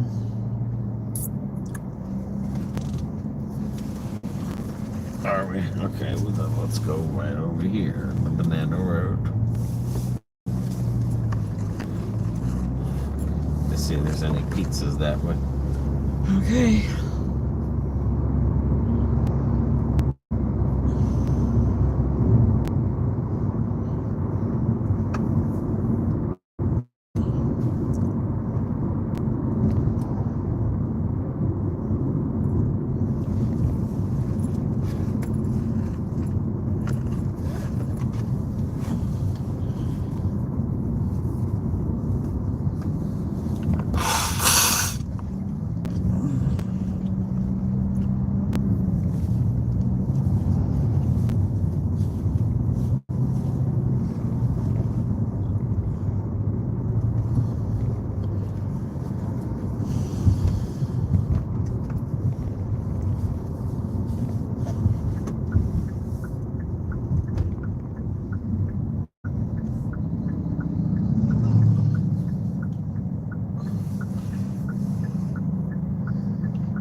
Yeah, I see it, Ash.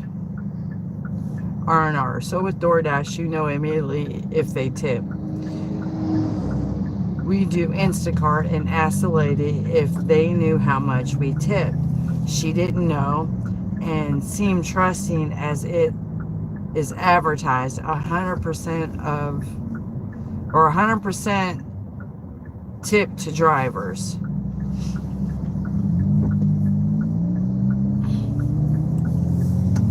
Yeah. I mean, DoorDash tip.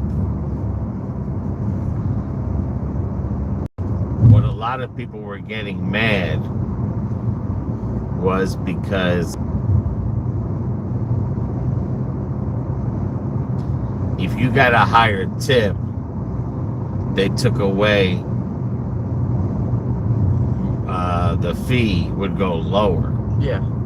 They would drop the delivery fee. Yeah. So in other words, if you had a $20, if you had a 20-mile run, or like say for instance, we had that 11-mile run, no tip. DoorDash paid us $1 per mile. They paid us the $11 to go out there. Now, if there was a tip in that, they would have dropped it. If they would have put a $5 tip, then DoorDash would have only paid us $5 instead of the 11 miles. And that's what a lot of people are everyone's upset about. argument, right? Because that's literally they're stealing your tip because they weren't, paying you. They were using your tip against you. So it's not like they were stealing your tip, but they were stealing it in other ways. Like I said, they would make the trip thing less because, if you had a $3 run and they tipped you $5, DoorDash would, pay you maybe $1.50 or $2, and instead of you getting that extra $1, but that's what DoorDash does.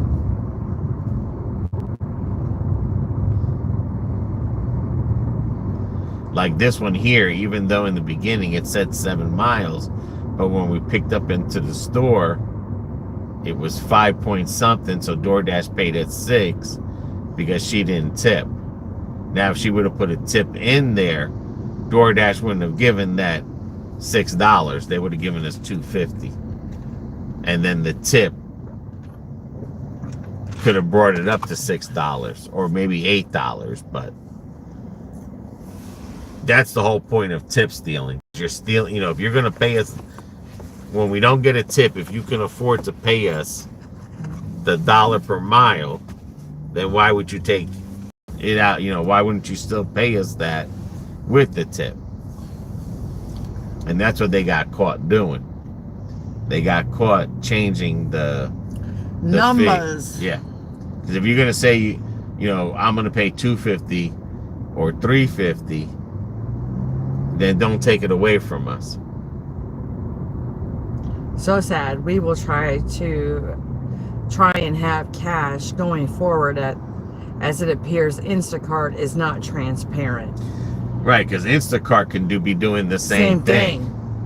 Instacart can be saying, well, if you don't tip, we're going to have to pay them more to get this order out there to you.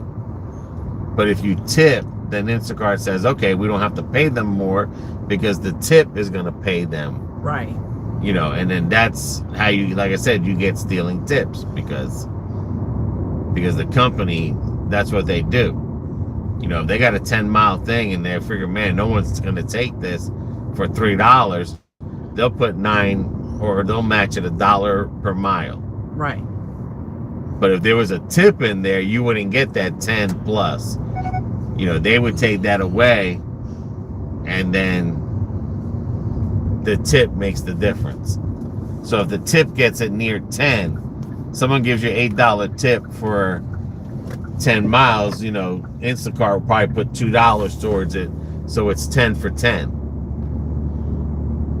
But if someone tips 5, then Instacart would put 5 for 5, you know, like they'd make the difference to make it thing. But if there was a tip in there, they don't need to pay that much because the tip is paying for it. So, you know, they are stealing from you. Yeah, we know. Well, that is stealing. That is literally stealing, because if you're willing to pay me $10 to go 10 miles, then why wouldn't you still be willing to pay me $10 for 10 miles plus the tip that they give me? So they give me another tip. That could have been a $20 run. Right. Instead, it's a $15 run because they didn't want to put the extra $10, you know, or $5 or whatever into it. They let the tip pay for it. So, yeah, it's a form of stealing from you.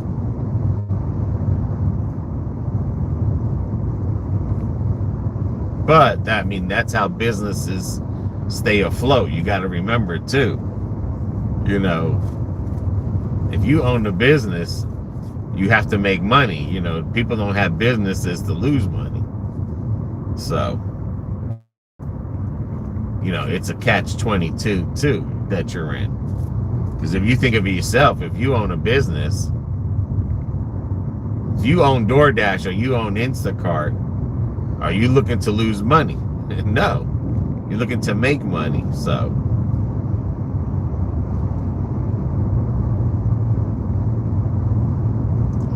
I don't care. Stealing is stealing. I don't care.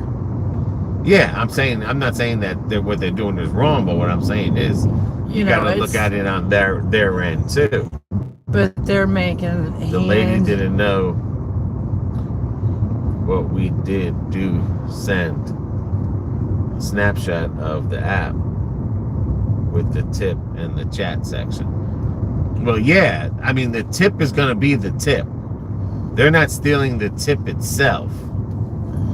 What they're stealing from is the delivery distance, their fee.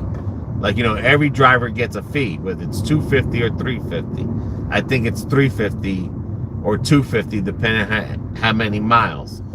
Like, if no one tips here, you will see $2.50 all the time. We see a $3. We already know they didn't tip. $3 for 5 miles.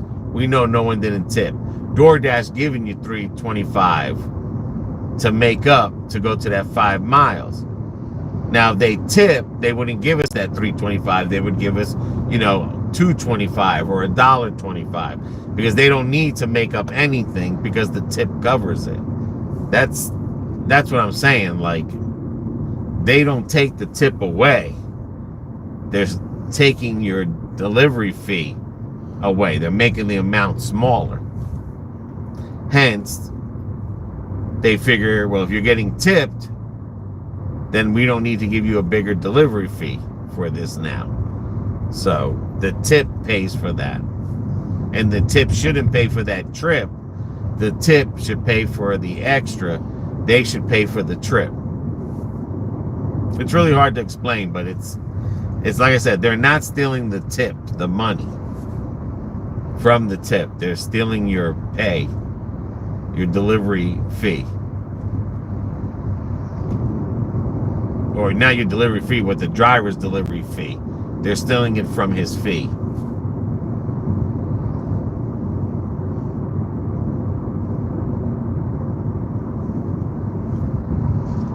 Hence, that's why people say they're stealing their tips. Because it's true. Why do you have to use your tip for delivering? You know, if they're going to give you a flat rate fee, then that should be the flat rate fee plus the tip. But they don't have a flat rate fee. They just have a guesstimate fee.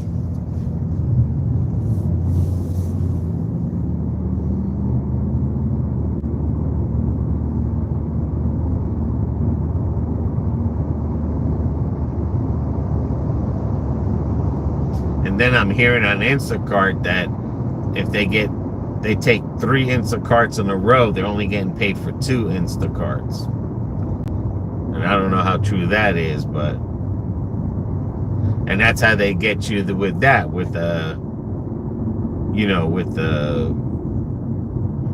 add-ons or something.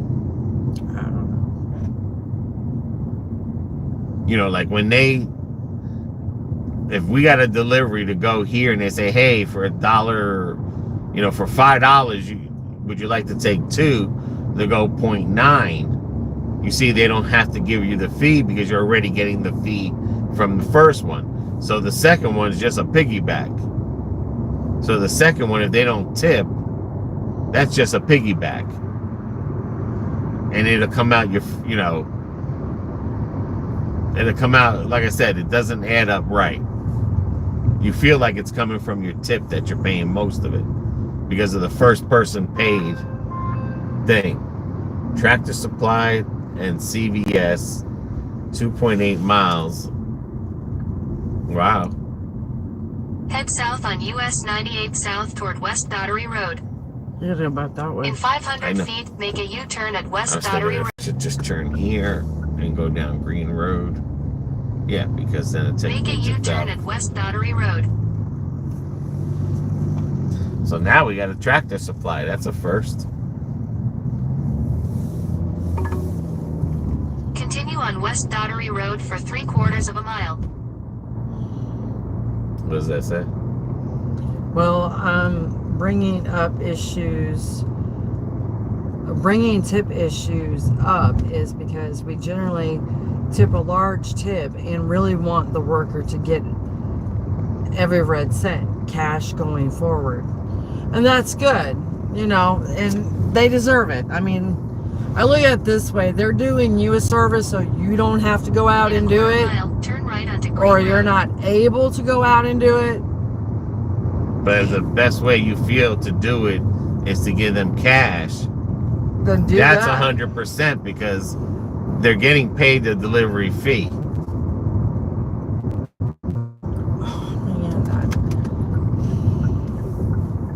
Turn right onto Green Road. gosh. Can you send me a pic of nails they have when you get? That might be the CVS. Yeah. Continue on Green Road for half a mile. Where are we going to first? Tractor Supply. To the pre-order. No, I gotta shop. You will need to shop for this order and use the red card.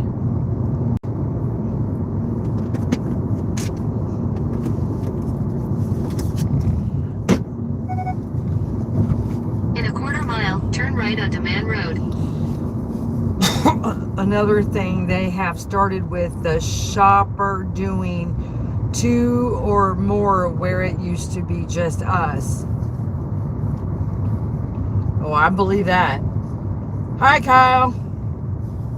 Kyle's Take on the lunch next break. right onto Man Road. Yeah, now, like, I heard that too, R&R, that one person that used to do Instacart, they would get one order. In a 1/4 mile, turn right onto Duff Road.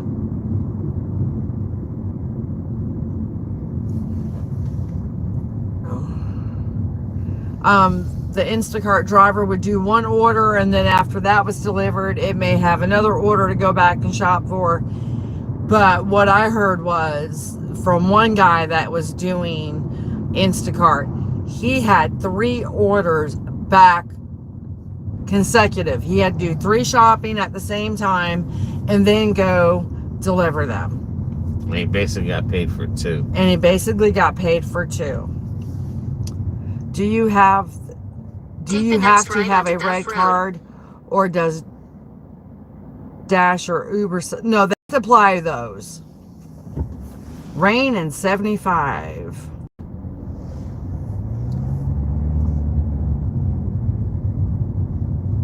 My neighbor's Doordash here in there, and they couldn't explain what you made clear. Continue on Duff Road for 3/4 of a mile. Oh, about them Yes. taking away the tip, I mean not the tip, but the delivery fee. Like this one here, this shopping order here. It's not a diamond or nothing. But what they'll do is they'll give you 1 fee. But if the second person didn't tip, they would give you another fee. Right. Now, if someone would have put a tip in here, then they would lessen the fee of the person that gave you the tip, and would still leave the same fee of the no tipper. Kyle, it was very hazy here last night and this morning. Well, you know, Kyle, I think I take the rain and the haze, because I'm already about over the 107 degrees. US 98 South. I mean, shoot, when I go to bed at 11 o'clock at night, it's still 87 degrees out already, and I'm like, oh my.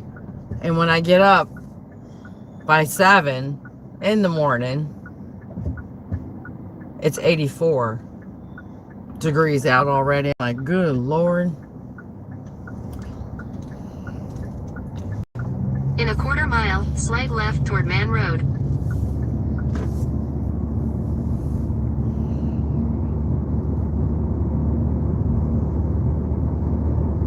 But I mean, it's better to give, if you want that driver to get 100% fee and tip, it's best just not to put the tip on there. But Slide then left toward Man Road, then continue onto Man Road. then it comes down to how many miles you are from the store, and is there someone that's going to take Continue it onto for Man that Road, low then price. turn left. You know, then that comes down to that. Now, you know, now your order can be late. Now you can probably not get your order because you don't have the tip added in there, because that's what basically everyone is trained from watching YouTube videos, is they're trained to, hey, I'm only going to take the ones with tips in it. Because there are people that will only take the ones with tips in it. And they figure it out, because they figure, okay, this one got a tip. There's people that, you know, have been dashing for such a long time. You already know you get a 325, a 225. There's nothing in there. You know what I mean? And those are the ones that get left behind. Kyle, it was from the Canada fires affecting North Georgia. Still, that's good Lord.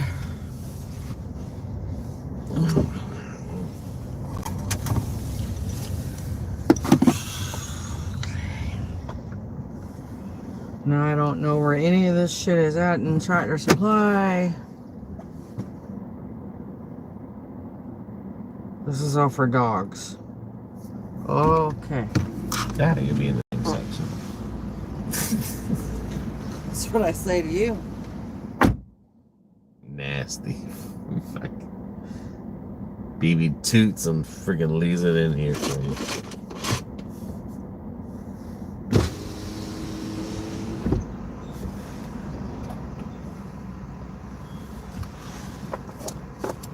But then, like I said, that's what, when you don't have a tip in there, then it's going to depend what the fee is. And then, like I said, so it's a lose-lose situation.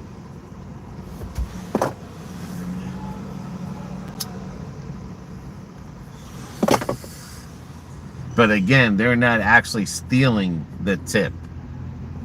They're manipulating the delivery fee.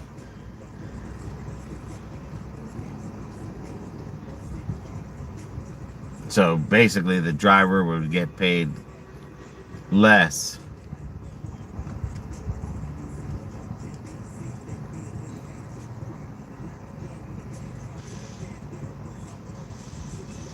than if he just took the delivery and got a cash tip.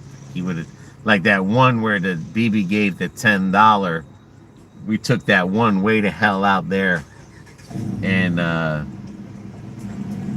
think it was like $6 for the delivery, and we went like 7 or 8 miles, or we went pretty far, and there was no tip on there. And you know, I was like, man, that's pretty shitty that, you know, you're coming way out here. And then the guy handed her $10 cash. That same delivery, if the $10 tip was in there, it probably would have been $1.25 or $2 for the delivery with the $10 tip instead of the $6 delivery, because there was no tip in there. So basically, you should get what I'm trying to say. Basically, is you're basically using your tip. Like when you deliver a pizza place, per delivery, it's one price. You know, whether it's $2, $1.25, doesn't matter if it's 9 miles. I think it's 9 miles the most they go to, or 6 miles the most they go to. But it doesn't matter where you go to. You're always going to get that $1.25. We're in Doordash, plus the tip. We're in Doordash, they manipulate the $1.25 depending on your tip. So if you got a good tip, they could pay you 25 cents to go on that delivery. And your tip is literally paying the $1. So $1 of your tip would go towards the delivery. I mean, there's no win or lose in that one, because, again, if you have a big order or you have something and there's not a tip on there, your chances of someone taking that can be slim to none. Your order could be late. You know, it could take a long time to get your order to you because everyone's dinging it, you know. Everyone's saying no, no, no, until you find that one person that says yes. But depending how far you are and how much they're getting for you, maybe nobody would want it. And they'd say, screw you, put a tip next time. But they're screwing themselves in all reality, because they don't know that there's a big tip waiting for them in the end.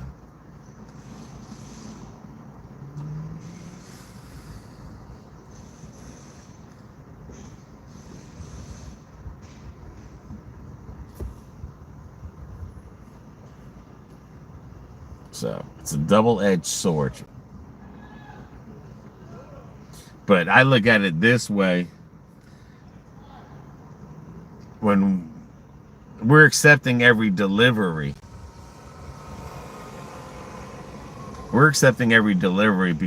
just because we're accepting every delivery to get to this top dasher. Now, when we become top dashers and our percentage is high, because we won't go no less than 95%. But if we're in the 98% acceptance rating, we have 3% to say yes or no to someone. We could still go down to 80%, you know, we could still go down to 90%, but that's just something we choose. But we would pick a delivery based on the price, not because there's a tip in there. You know, if we see something that's, you know, 10 for 10, $11 for 10 miles, we take it. We take it because we see the price. It's not because we're saying, oh, well, there's a tip in there, there's not a tip in there. But because all these YouTube videos had came out in the beginning, where everything was argued, where it was tipped to death. It was years and years. It could have been 5, 10 plus years of tip bashing. on YouTube. You know, where they started the no tip, no trip, and then they started this and that, and you know, like, hey, you know, people confronting customers because they're not tipping and stuff.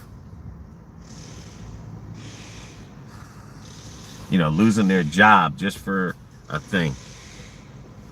Such a racket that company's setting a road for unionization. Well, going forward, we will tip the bare minimum and give them. Yeah, you could do that too. You know, you can do that too.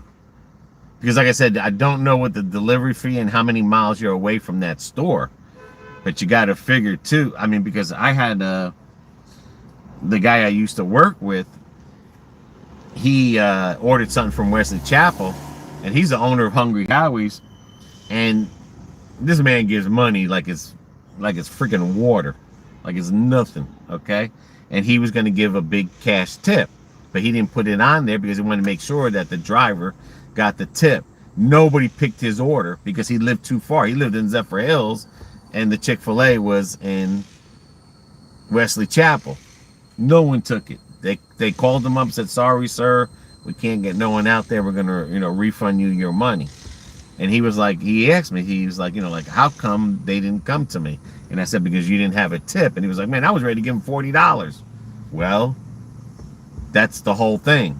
You know, it's like a slot machine. There might be someone that takes every order. And unfortunately, at that time, in the beginning, when it opened up to their area, you know, people were already like, nah, this dude, you know, I'm not driving, you know, 10 miles for $5. You got to be crazy. And that was before they started compensating the miles for the no tippers. That's just within recently that they started making the difference. Now, as far as unionized goes, you know, union is good, but you got to pay into the union to be in the union. So now, you know what I'm saying? So now you're not only going to lose your money on gas and taxes, and if you happen to eat, now you're going to be losing your money to the union and to the gas. You see what I'm saying? Like, I was paying back in the day in New Jersey $50 a month or $50 a week, you know, for union. Union isn't free. Union makes money. I mean, these people in the union, that money is to pay them to help you out. That money, you know, so, you know, union prices are probably even more today because the higher your pay goes up, of course, the more money you got to give into the union. So, you know, union can be good and union can be bad.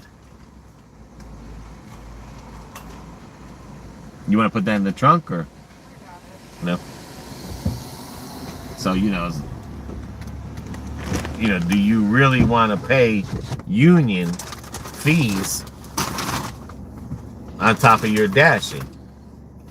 And it might not be $50 a week. It could be, you know, $2, $3, $10, but still, you got to put into the union to get something from the union. You know, the union isn't gonna be there for free, because again, the union has to make money.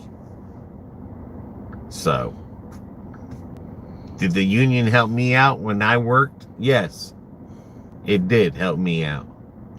CBS. But then if you're in the union, you got to follow rules too now.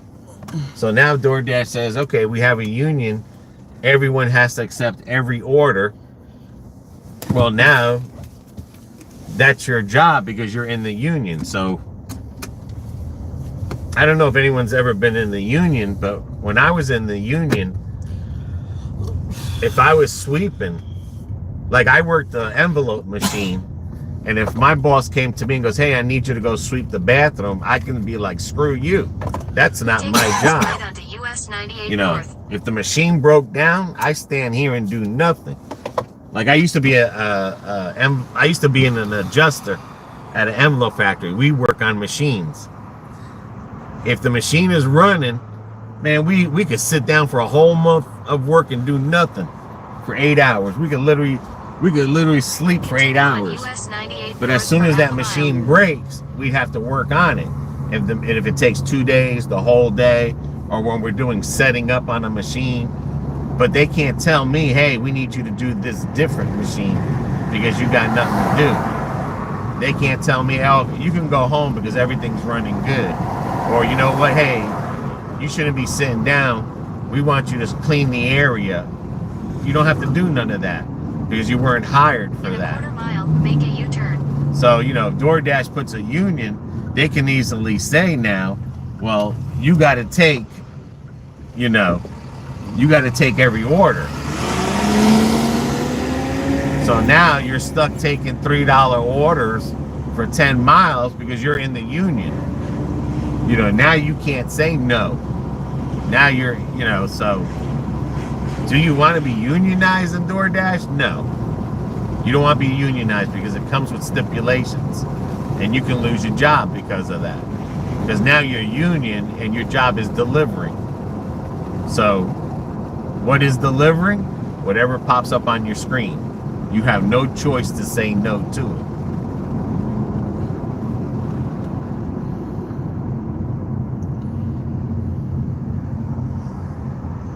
Yeah, I read that already. What I told the lady is to ask for a daily written account of work, as that can be compared when they issue statements for doing taxes. Honestly, that should be online for workers if company is honest. Well, Yeah. I mean, I know when... Well, you know, I understand what he's saying. Everyone's like transparency, transparency, transparency. Right. But they only want to be transparent and preach it when they're not the ones being underhanded. I mean, I'm going to When play... they're being underhanded, they don't want to do transparency. I'm going to play devil's In a advocate quarter mile, turn left onto West Doordash. on this one, because I do think there is an argument to that there. And the argument would be, okay, do you really want to know how much they made something in Walmart that you just purchased? You know, if you want to be that transparent. Because on some deliveries, we're not allowed to give the receipts to the customers. They're not supposed to know what it really costs. Okay? So you look at it this way. Do you want to know that you just went and spent $80 on a pair of jeans that cost $5? You see what I'm saying? Like, if you have a yard sale in your house and you're trying to sell something, you know, or you're trying to make some money, just saying a yard sale, and you make things. Just say if you're a person that makes ornaments for the doors, and then someone goes, hey, you gotta be transparent, man. How much did it really cost you? It cost me 50 cents, but my time, you know what I'm saying? And now the customer is gonna look at you like, well, why are you charging me $50, you know, to make something that's 50 cents? Like, how transparent, you know, does everyone really have to be about everything? Because again, DoorDash is about making profits. It's, again, you don't own a business to lose money. You own a business to make money. You know, I always thought that the more that you buy, that's why it's cheaper in Walmart, because they buy in bulk, that it's cheaper. But the government tells you that, hey, we're buying too much gas, so the gas prices go up because we're buying too much gas. So now that doesn't make sense, because I thought it was the more that you buy, the more that you save. So if I buy a case of soda, it should be cheaper than buying an individual soda. But the government tries to tell us that no, if you buy a case of soda, it costs more than if you buy an individual soda.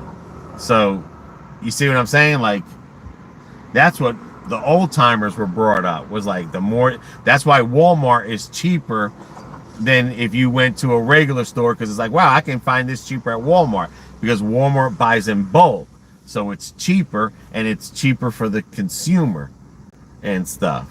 So that way, if you went to the CVS and a soda here at CVS can be $4 for a 2-liter, but hell, you can go to Publix and find soda for the same soda, the Coca-Cola, for $4 here, or the Spaghetti-O for $3 here. You can go to Publix and find it for $1 or 25 cents. Why?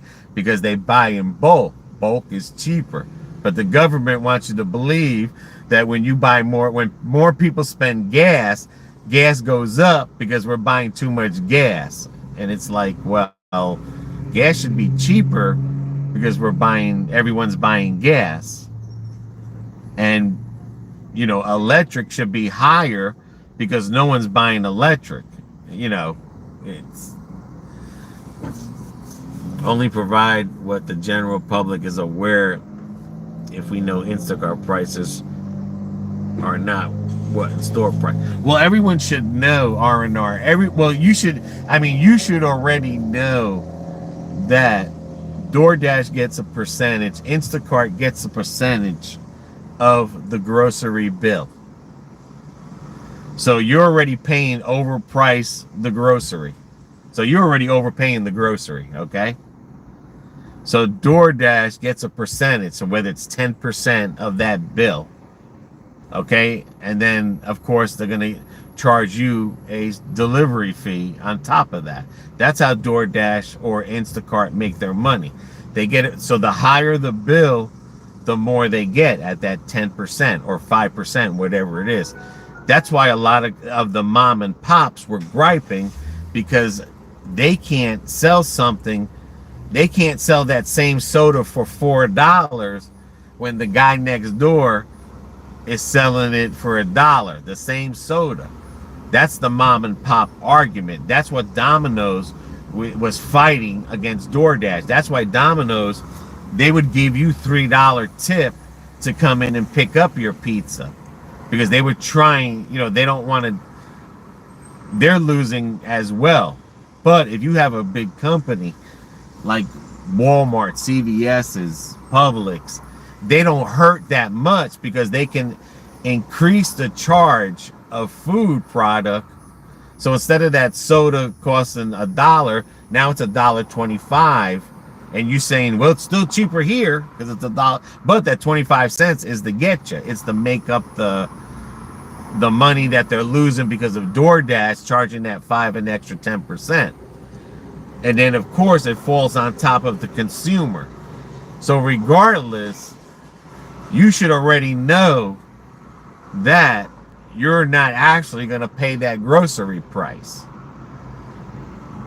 You know what I'm saying? Like, you're not actually, your grocery price might be like, with Instacart and everything, your grocery from the store might be a different price.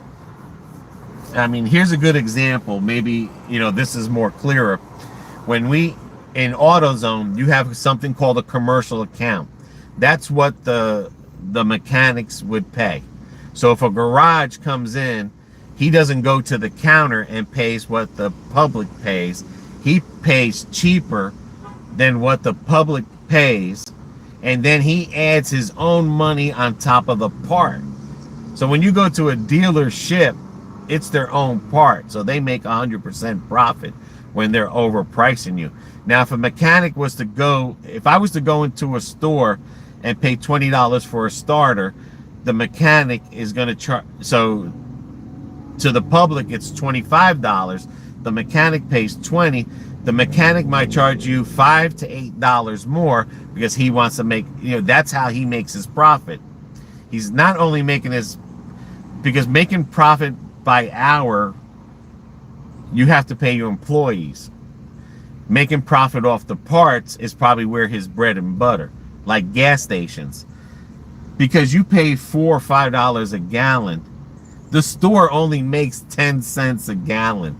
The rest of that, the reason why our gas prices are $4 and $5 is because that's all taxes on your gas. That has nothing to do with what the gas man is making. And then the gas man has to pay back the gas that he purchased. So if he purchased, 20 gallons, he makes profit 10 cents of 20 gallons. Plus he has to pay back. So his profit is the 10 cents off the thing. His profit is not in the gas.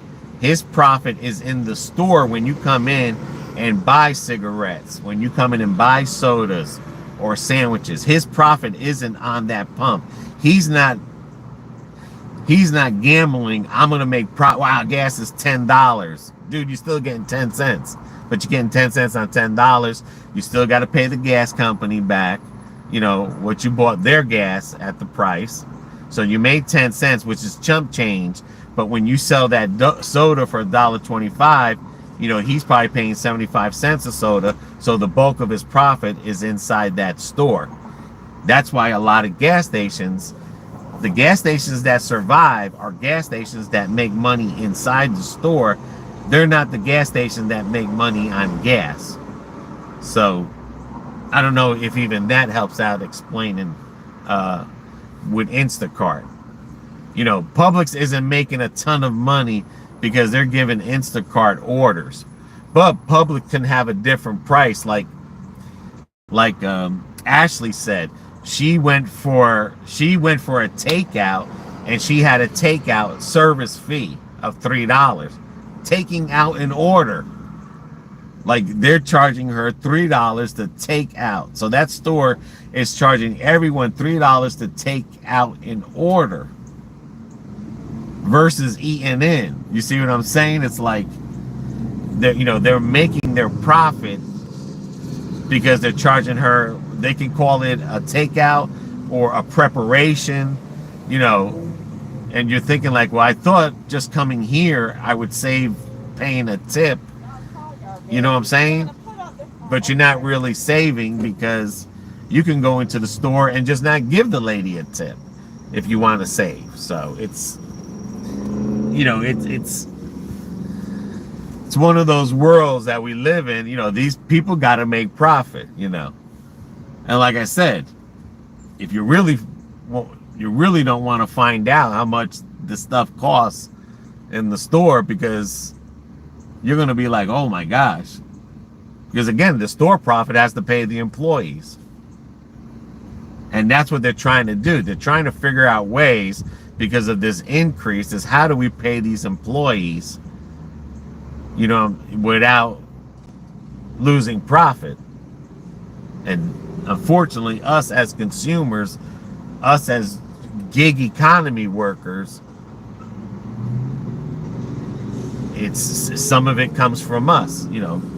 Some of their profit has to come because they got to make profit through the deliveries. So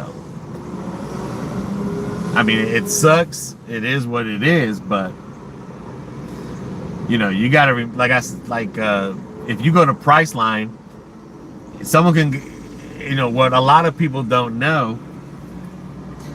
Wow, takeout fee now too. Yeah, and that's what I'm trying to say. People don't look at their receipts. When we went to Fancy Fruit and we were ordering that food, there's a $3 prep fee in there for them to wrap it up and to give you the silverware and napkins. When you go to a garage, they have a cleanup fee now. Like when you go to Pet Boys, and you get your car serviced, you're going to see a towel fee, a cleanup fee, this fee, and that's all to help pay the employee without the company losing profit.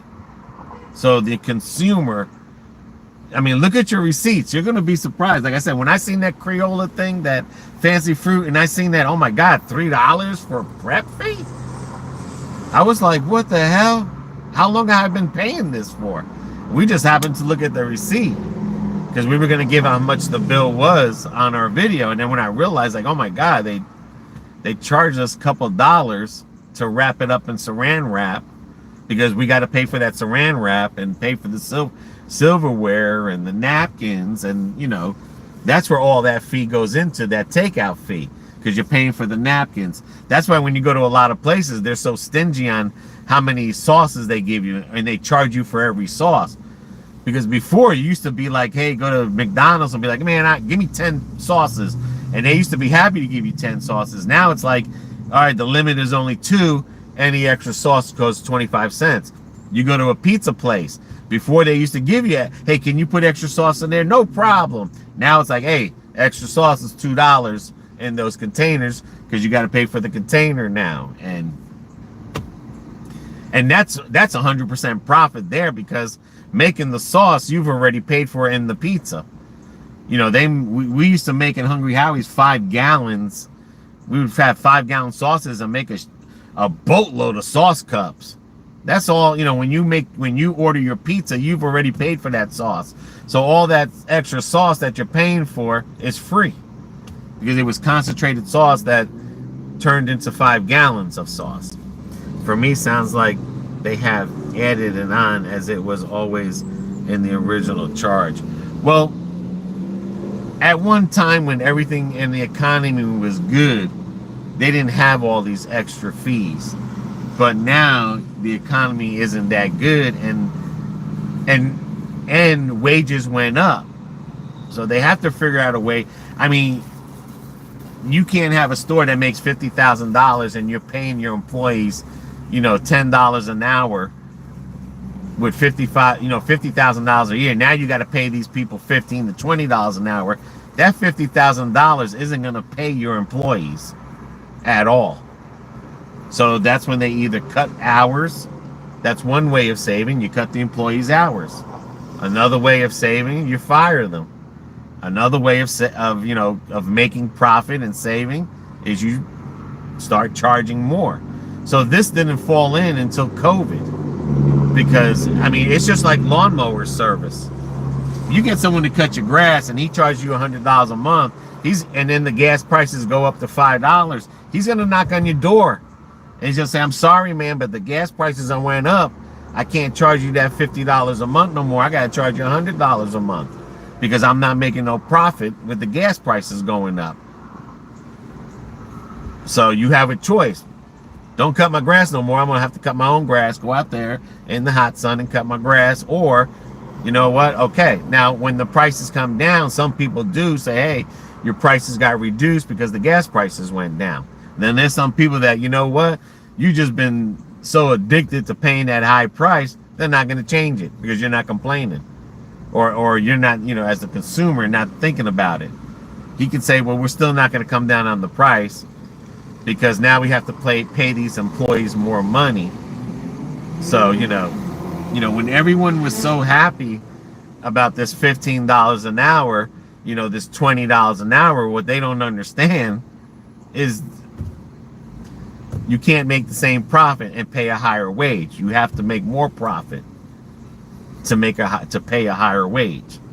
So those are the people that screw the economy up, because they wanted more pay. And now look, you got people that don't even want to go to work no more and stuff. So what did more pay do? It didn't do nothing. More pay did not do nothing but hurt. I mean, you can't even find workers. They wanted more pay, but now they don't even want to go to work. You know, no one wants to go to work no more, and there's more pay. Why? Because there's other ways to make a living. Well, if they would have kept the pay down, then guess what? Those same workers would either go back to work, or they would continue to find that, you know, the gig economy. So you would still have less workers in the workforce with low pay. Now you got less workers in the workforce with more pay.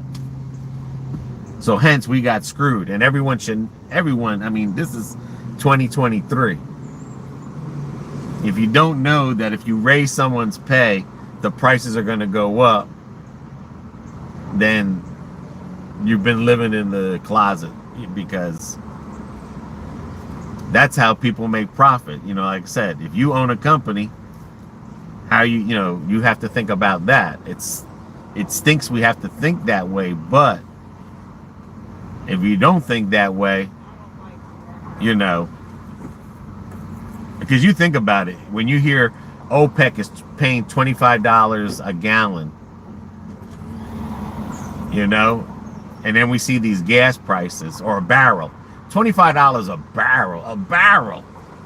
You know how much oil that is? I mean, how much gas that can produce? A barrel?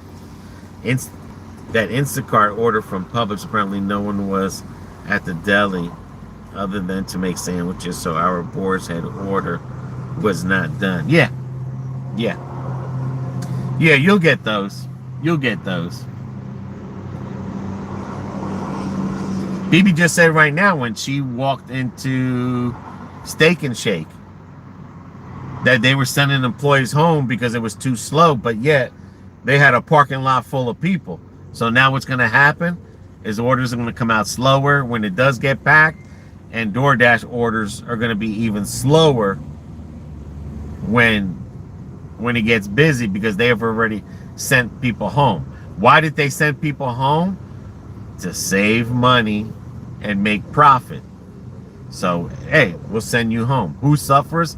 That employee that, you know, if he works 30 hours a week, now he's going to get 28 this week because it was too slow.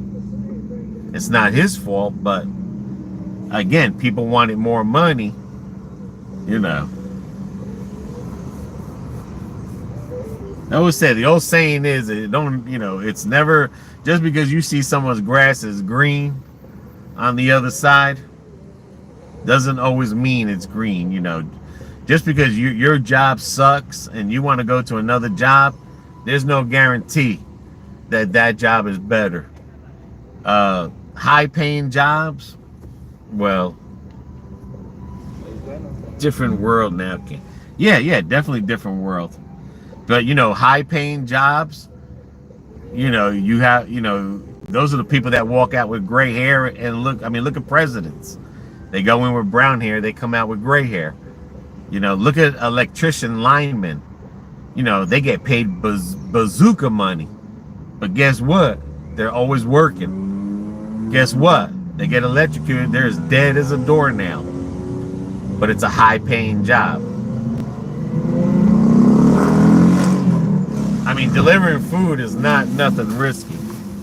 Well, let me tell you something right here, right now. If I go through this again, Then. there will be no more shop and pays. What was that? I get in there. I did everything the lady asked me to. I got everything on there. The one that she wanted, they didn't have. So I went through her. It gave us a substitution. So I got that. It's the exact same price. DoorDash denied the damn payment. And you didn't pay nothing out of you. I called DoorDash right up. I said, you going to send me to somebody? You need to make sure shit is on there. I said, she wanted the substitute. I got the substitute at the exact same price. And I was like, I don't like being embarrassed in a store like this. Okay. She goes, you're trying to check out for $27.97? I said, yes. Okay, come on.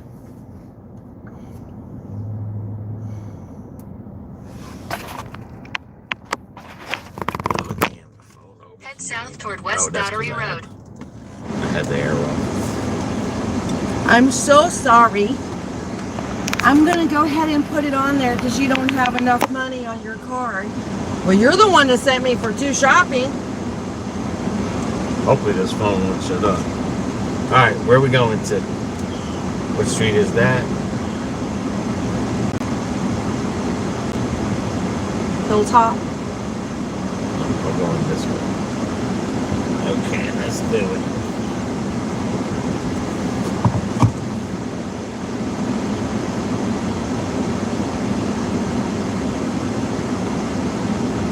Wanted to yank that damn Chinese woman right out of the phone.